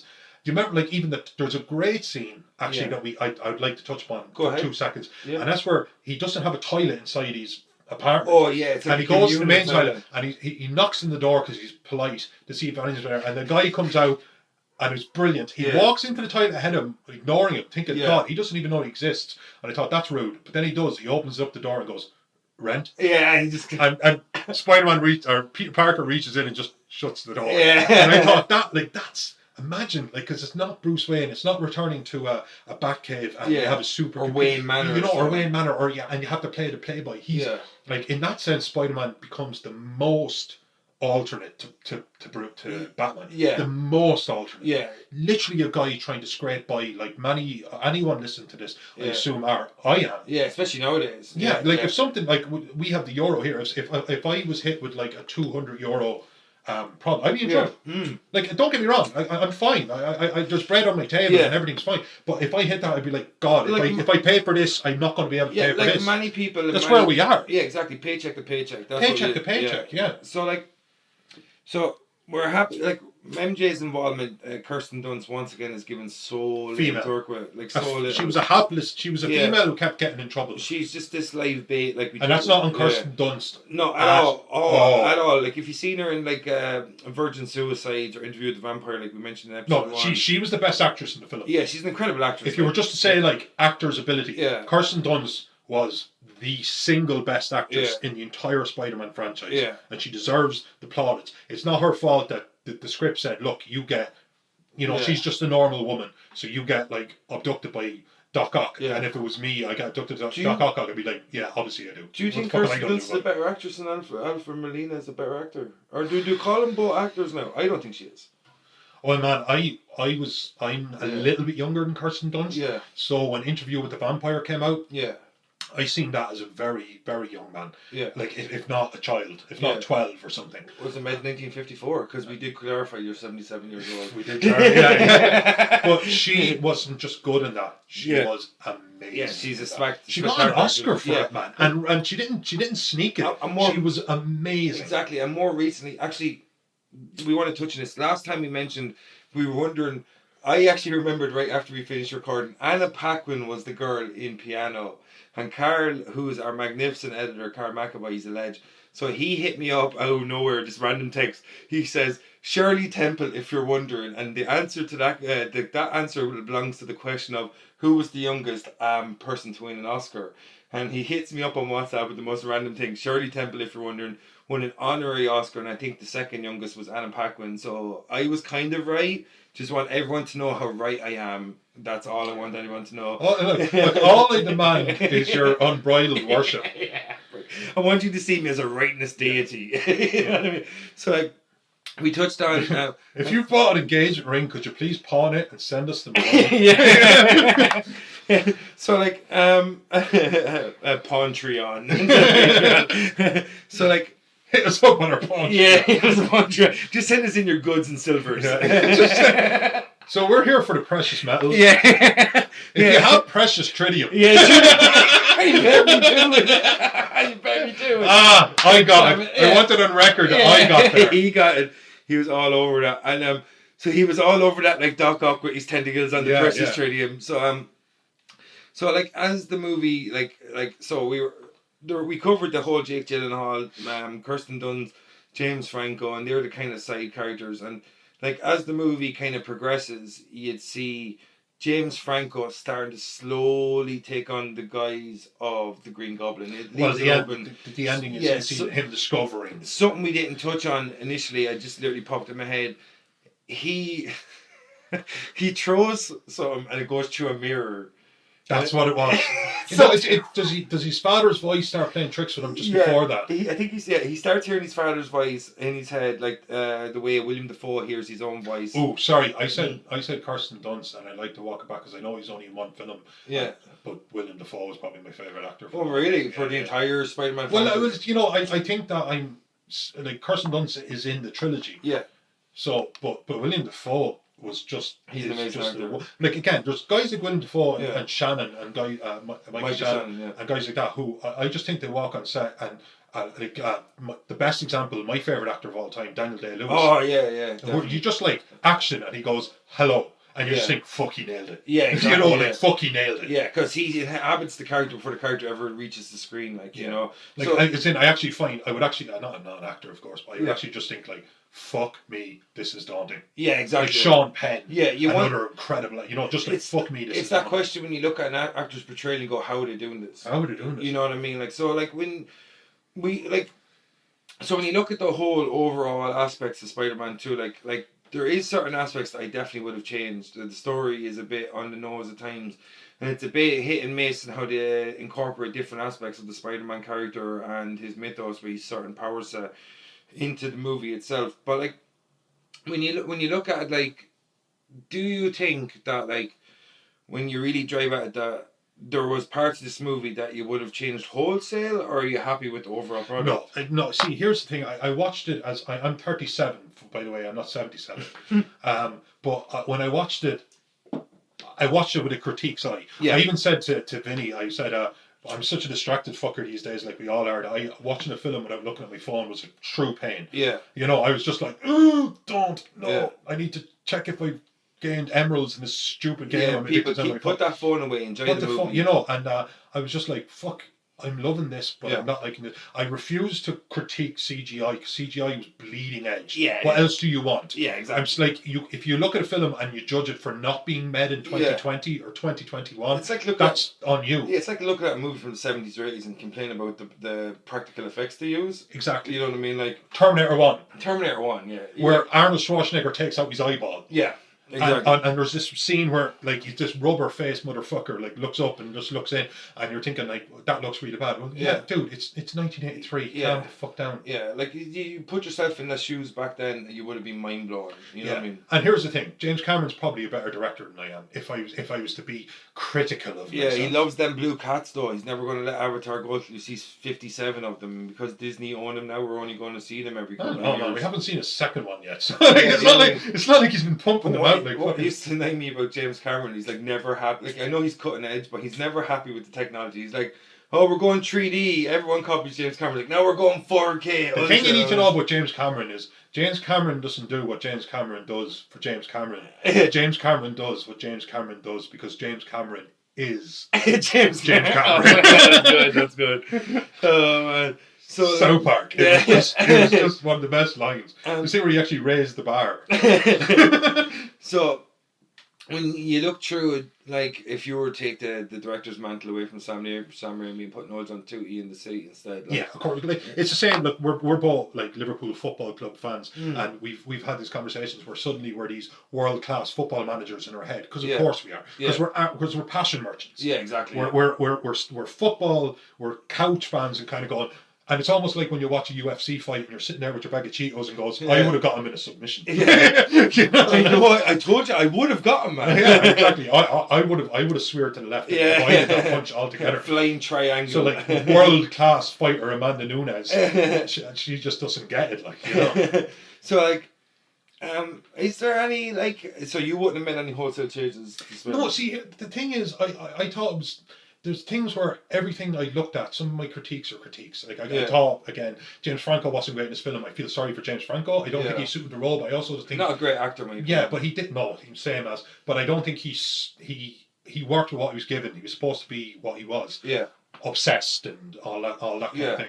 But so maybe I would have changed that. But at the same time, he was in the first film. I didn't think it was so bad that he needed to not be in the second film. Yeah. And I hate recasting. Yeah, I think they could have given him a bit more probably. Like, and that's what like, we might like.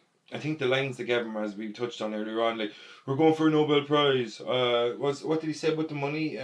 Happy to foot the bill or some shit happy like to that. Foot the bill, like, so, like, he's really cheesy and stuff like that. But there his lines, man. Yeah, exactly. Yeah, you can't. But you know, there his lines. It's not like we can be pissy with James Franco for not like going rogue and delivering a great monologue. So you'd put that on David Coef's script more than James Franco's performance.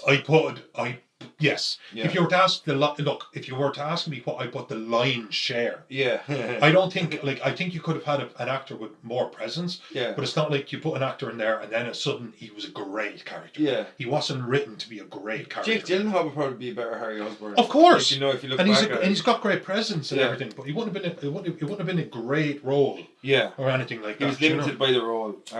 So when we look through it all, like, and is there any aspects of the movie are you happy with the whole overall package? Actually, I loved the movie. Even looking back at it. Looking back at it, again, I look back at it with more of a critique, but it was entertaining as hell. The actual scene where he fights Doc Ock on the clock tower onto the train was amazing, and I was enamored with how well their power sets worked. Remember, me and you, we went to it together and we talked about it. It was the Superman with your better actors' names. Are you talking about the Brandon Routh Superman? Thank you. Yeah. Brandon Routh Superman, and he was actually a great Superman aesthetically beautiful. Yeah. But he didn't give Superman needs someone he can punch, and not just that, somebody who could take a punch by Superman and get up, Doomsday, or Zod, or somebody like that. And they didn't have that, and that was such a big.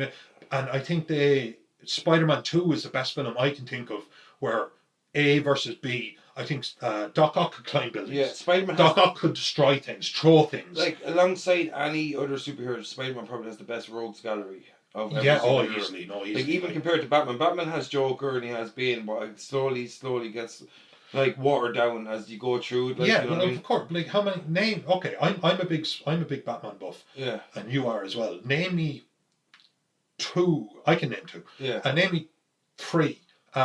Batman bad guys that he can fight. Yeah, most of it is more... He can beat Joe. Yeah, he can beat everyone except for Bane. Ra's al Ghul. Yeah. And now I'm trying to think of a third. Yeah, exactly. Like, you're straight It's not the Riddler. Yeah, you're jumping back to Victor It's Clayface, but Clayface is so out there. Solomon Grundy, maybe? Solomon Grundy, again. But he's almost like, I've seen him fight Superman. Yeah, if you look at Batman's character, it's more of a battle of the wits. Yeah, battle of the wits, and they use the fact that Batman needs to save everyone. Yeah, exactly. Yeah, you know. So, but they need someone you can punch, and I think it's the best film I can think of where Spider-Man was given someone he could punch. And in this guy could do amazing things. Because if you look at Spider-Man, the best thing about Spider-Man, as touched on, is the rogues gallery, because it's such strong depth that you can easily throw a different villain up at every film. Like MCU, they went with Vulture, and then they went with Mysterio, and then in the original trilogy, in the sequel, you have like Green Goblin, you have Dr. Octavius, and then you have Sandman. and you have like the second iteration of Green Goblin, and then you see Venom and stuff appears. I respect the films afterwards Yeah. for actually going like the Lizard and then Electro. Like That's how deep it is. You can have a you know what I mean. different villain in every film. They try to not revisit. I know they kind of revisit Harry Osborn. Yeah, but Dane DeHaan plays him in the Amazing Spider-Man, starring Andrew Garfield. And but at the same time, at least they try to keep it moving forward. Yeah. Through the rogues gallery, to use your words. Yeah. But I just thought the best guy for him to fight is probably Venom. But Venom, like, if they introduced Venom now, there was a Venom movie. Yeah. And now they can. Yeah, Venom can't just be compacted in. Like, Venom needs an origin story as deep as Spider-Man. Yeah. And how are you supposed to put that in a Spider-Man movie? Yeah, exactly. Yeah. So Doc Ock you could do. Yeah. They did it very fluid. And then they were able to have huge fight scenes. Yeah, the problem is that you're constantly splitting the focus down the middle. You have to introduce these whole like layered characters, and it's like they need their own standalone. Like you touched on with Tom Hardy's Venom and stuff, and that's the thing the MCU has given us. They give us these standalones. You can introduce these characters, and they give more pathos and like mythos. Like they pay more like of a homage to the pathos and mythos of these characters, because instead of it squeezing everything into 1 hour 45 minutes or a 2 hour long movie, they've introduced these 2.5, 3 hour long superhero movies, and we're happy to take it because we want to see more character development. And I think because you have people like Kevin Feige, hallowed be thy name, running the Marvel Cinematic Universe, and he respects the fans more, and you see this in the gaming industry as well. The more the creators respect the source material and the fan base that becomes associated with it and comes along with it, you see these better movies. They pay more homage to the source material. They pay more homage to the fan base, and like.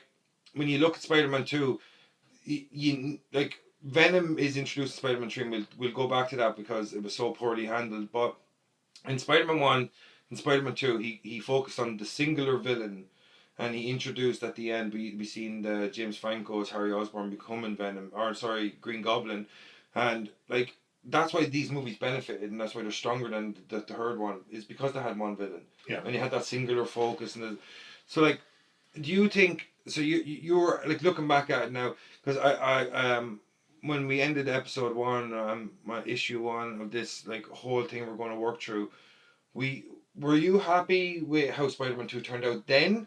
And then I'm going to jump to you to now. When you seen it on its initial release, were you happy with it? Blown away by it. Because we mentioned earlier on, it was my favourite superhero film when I was watching it. Apart from X-Men 2. Apart from X-Men 2, sorry, and I jumped over that earlier as well. X-Men 2 was my favourite. Yeah. Sorry, I just thought that was such a great, balanced film. But yeah, no, Spider-Man was right. And it's a real mainstream blockbuster. Like, absolutely. Yeah, like it was the summer tentpole, to use the movie industry terms. So like, when I seen it originally, I thought it was fantastic, and I loved the sequences and stuff. But when I look back on it, I actually think it hasn't aged that well, to be honest with you, in comparison to how I felt. Do you think it's aged well, or? Well, I suppose, like, I mean, you take the. I thought it was a bit cheesy, but I thought comics are cheesy. Yeah, I guess. You know what I mean? Like, I thought, like, if it's true to the tone. If you're looking, because I'm a comic buff as well. Yeah. It's stayed very true to the comic. Like, don't get me wrong, when he was talking to Aunt May, and Aunt May gave almost an Uncle Ben speech about sometimes, a hero in all of us, and sometimes we have to give up our dreams and blah blah blah. And I thought, Jesus, it's a bit long winded. I thought it was her way of telling him that I know you're Spider-Man, which it was. Yeah. But also he ends up using those exact words on Doc Ock to convince him to drown. Actually, I caught that too. Yeah. Yeah. So again, it had that kind of cheesy quality, which honestly I could have done without. But I'm not going to judge the film too harshly for it. That's the way comics are, man. Yeah, I get you. Like, but the way they portrayed certain characters, I'm going to judge them. And I think, as you said, we're a bit spoiled now with the MCU and this amazing character development. Like, and I know a lot of people are going to jump on me and talk about how Marvel's villains are kind of a bit one-dimensional apart from Loki and Thanos. But I think it'll become more and more layered as the movies go along. But like, when you look at this movie retroactively, I think certain aspects haven't really aged well as I thought it would. Because as I said to you earlier on, we both said that and X-Men 2 and Blade 2, I'm not sure, I think it came later, were the pinnacle of superhero comic adaptations at that time. I actually think Blade 2 might have been 2003 as well. Yeah, so we were really spoiled for choice at the start of that decade. And so would you give it the thumbs up? Yes. You know what I mean? As opposed to giving it the thumbs down. And let's just make it a simple system. Is it thumbs up or thumbs down? Yeah. It's thumbs up. There's no question about that. It's just thumbs up. It's just a good fucking film. Yeah. You know, and again, like when you look at, sometimes I feel like I'm looking at it now with a critique's eye, and I'm often quite pissed off with people because they judge films harshly. But I suppose that's what you do when you literally look at it through a certain vein. Yeah, I get you. Yeah, and that's what I was doing. I was looking at it through a certain vein. But if you take the standalone fight sequences, brilliant. You take the surgical when they were trying to remove the Doc Ock's arms in the theater. I thought that was literally. I can't think of a better scene in a superhero film I prefer.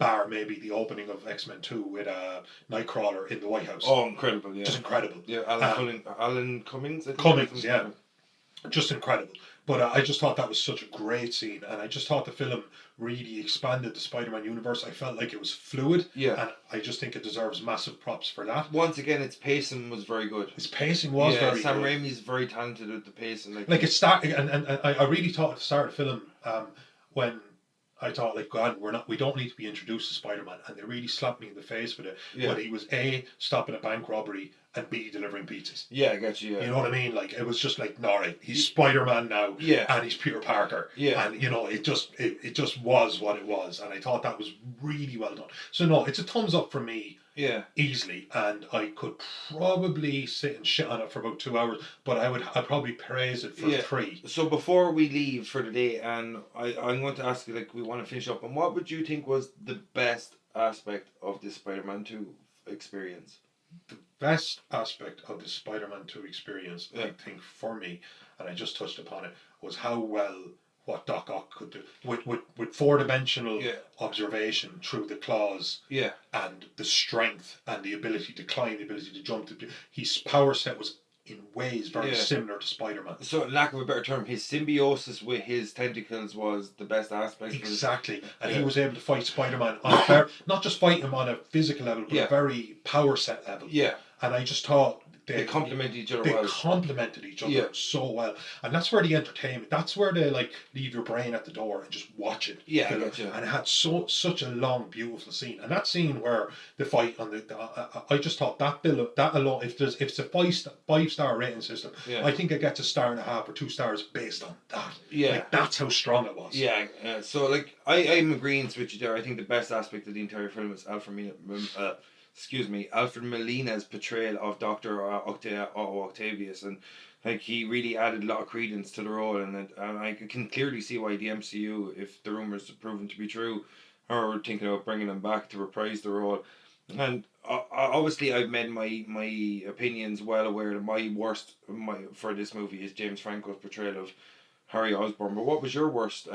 James Franco as well. I don't necessarily blame James Franco, but because, you know, again, the script is the script. But so you don't blame how the actor used the character. You blamed how the filmmakers used the character. He wasn't great. Like he was so almost pantomimic. Yeah, exactly. Yeah, he was like, because the scene he walks out and he goes like Spider-Man or something. Yeah, and his bodyguard said, "He saved you, sir." And he goes, "He humiliated me." Yeah, he's like, he embarrassed me. Yeah, he goes, "I'm ruined now. Spider-Man is all I have now," or some my hate for Spider-Man or something. It's and they were just trying to rush along just his hatred for Spider-Man because there was so much else to be doing. Yeah, exactly. And, you know, it just felt. So when you look back over it, I think we're kind of we both agree that Alfred Molina's portrayal as Doc Ock was amazing, and James Franco was a weak link, whether that be his own fault or not. Maybe it was David Coip's or maybe Sam Raimi that didn't really appreciate the character. But like it's hard to get everything right though. Exactly, like it is hard because like these films, there's so much going on them. And you have 2 hours. Back then there was no 2.5 hour superhero movies. So like, do you want to leave it there? Do you think there's anything else we need to cover? No, I think we've covered it. Are you happy enough? Yeah, happy enough. Yeah. So like, all right, folks. I'm your host, Vincent Green, and this was. If you noticed, we've changed up the name. I did a bit of research. I didn't want to trounce on other people's properties. We've changed up the name. This is no longer the Spider Fan podcast. This is now the Spider Fan Family Hour, for better or worse. That's what it's going to be as we continue on. Hopefully, you're okay with the name change. Forgive us, we're new to this. But like, I'm Vincent Green. I'm your host, and once again, this is No John 2E as my guest, and he's been awesome. He's going to return in the near future for Spider-Man 3. We're going to cover it. Noel, say goodbye to all the people at home. I'll see you on the web. Ah, come on. We're going to sling right back into your home soon, people. I've heard it. He's throwing out the puns. I'm going to join him. I am a conformist. All right, so everybody, I want to say it because I'm going to keep saying it. We owe such a huge thanks to Stan Lee. you are a legend. Thank you, sir. Rest in power. Rest in power. Steve Ditko, rest in power. And Jack Kirby, we didn't mention it the first time, and I feel remiss. I'm so sorry. Rest in power, my good friend. You are a legend. You're a friend to all of us because you brought these characters into our homes, into our lives. Thank you so much. We'll see you next time, folks, for Spider-Man 3. For better or worse, we're going to cover that, and we're going to have a lot of fun doing it. Noel, say goodbye to everybody at home. Spider-Man 3 was awful. Spider-Man 3 is awful. All right, I love you all. Good luck. We're out. Peace. Peace, motherfuckers. My spider sense tells me this cake isn't for eating. It's for throwing! Your cake! I'm sure I'd have gotten a big bang out of it. Look, I'm not just a nut and long johns. I go to college and everything.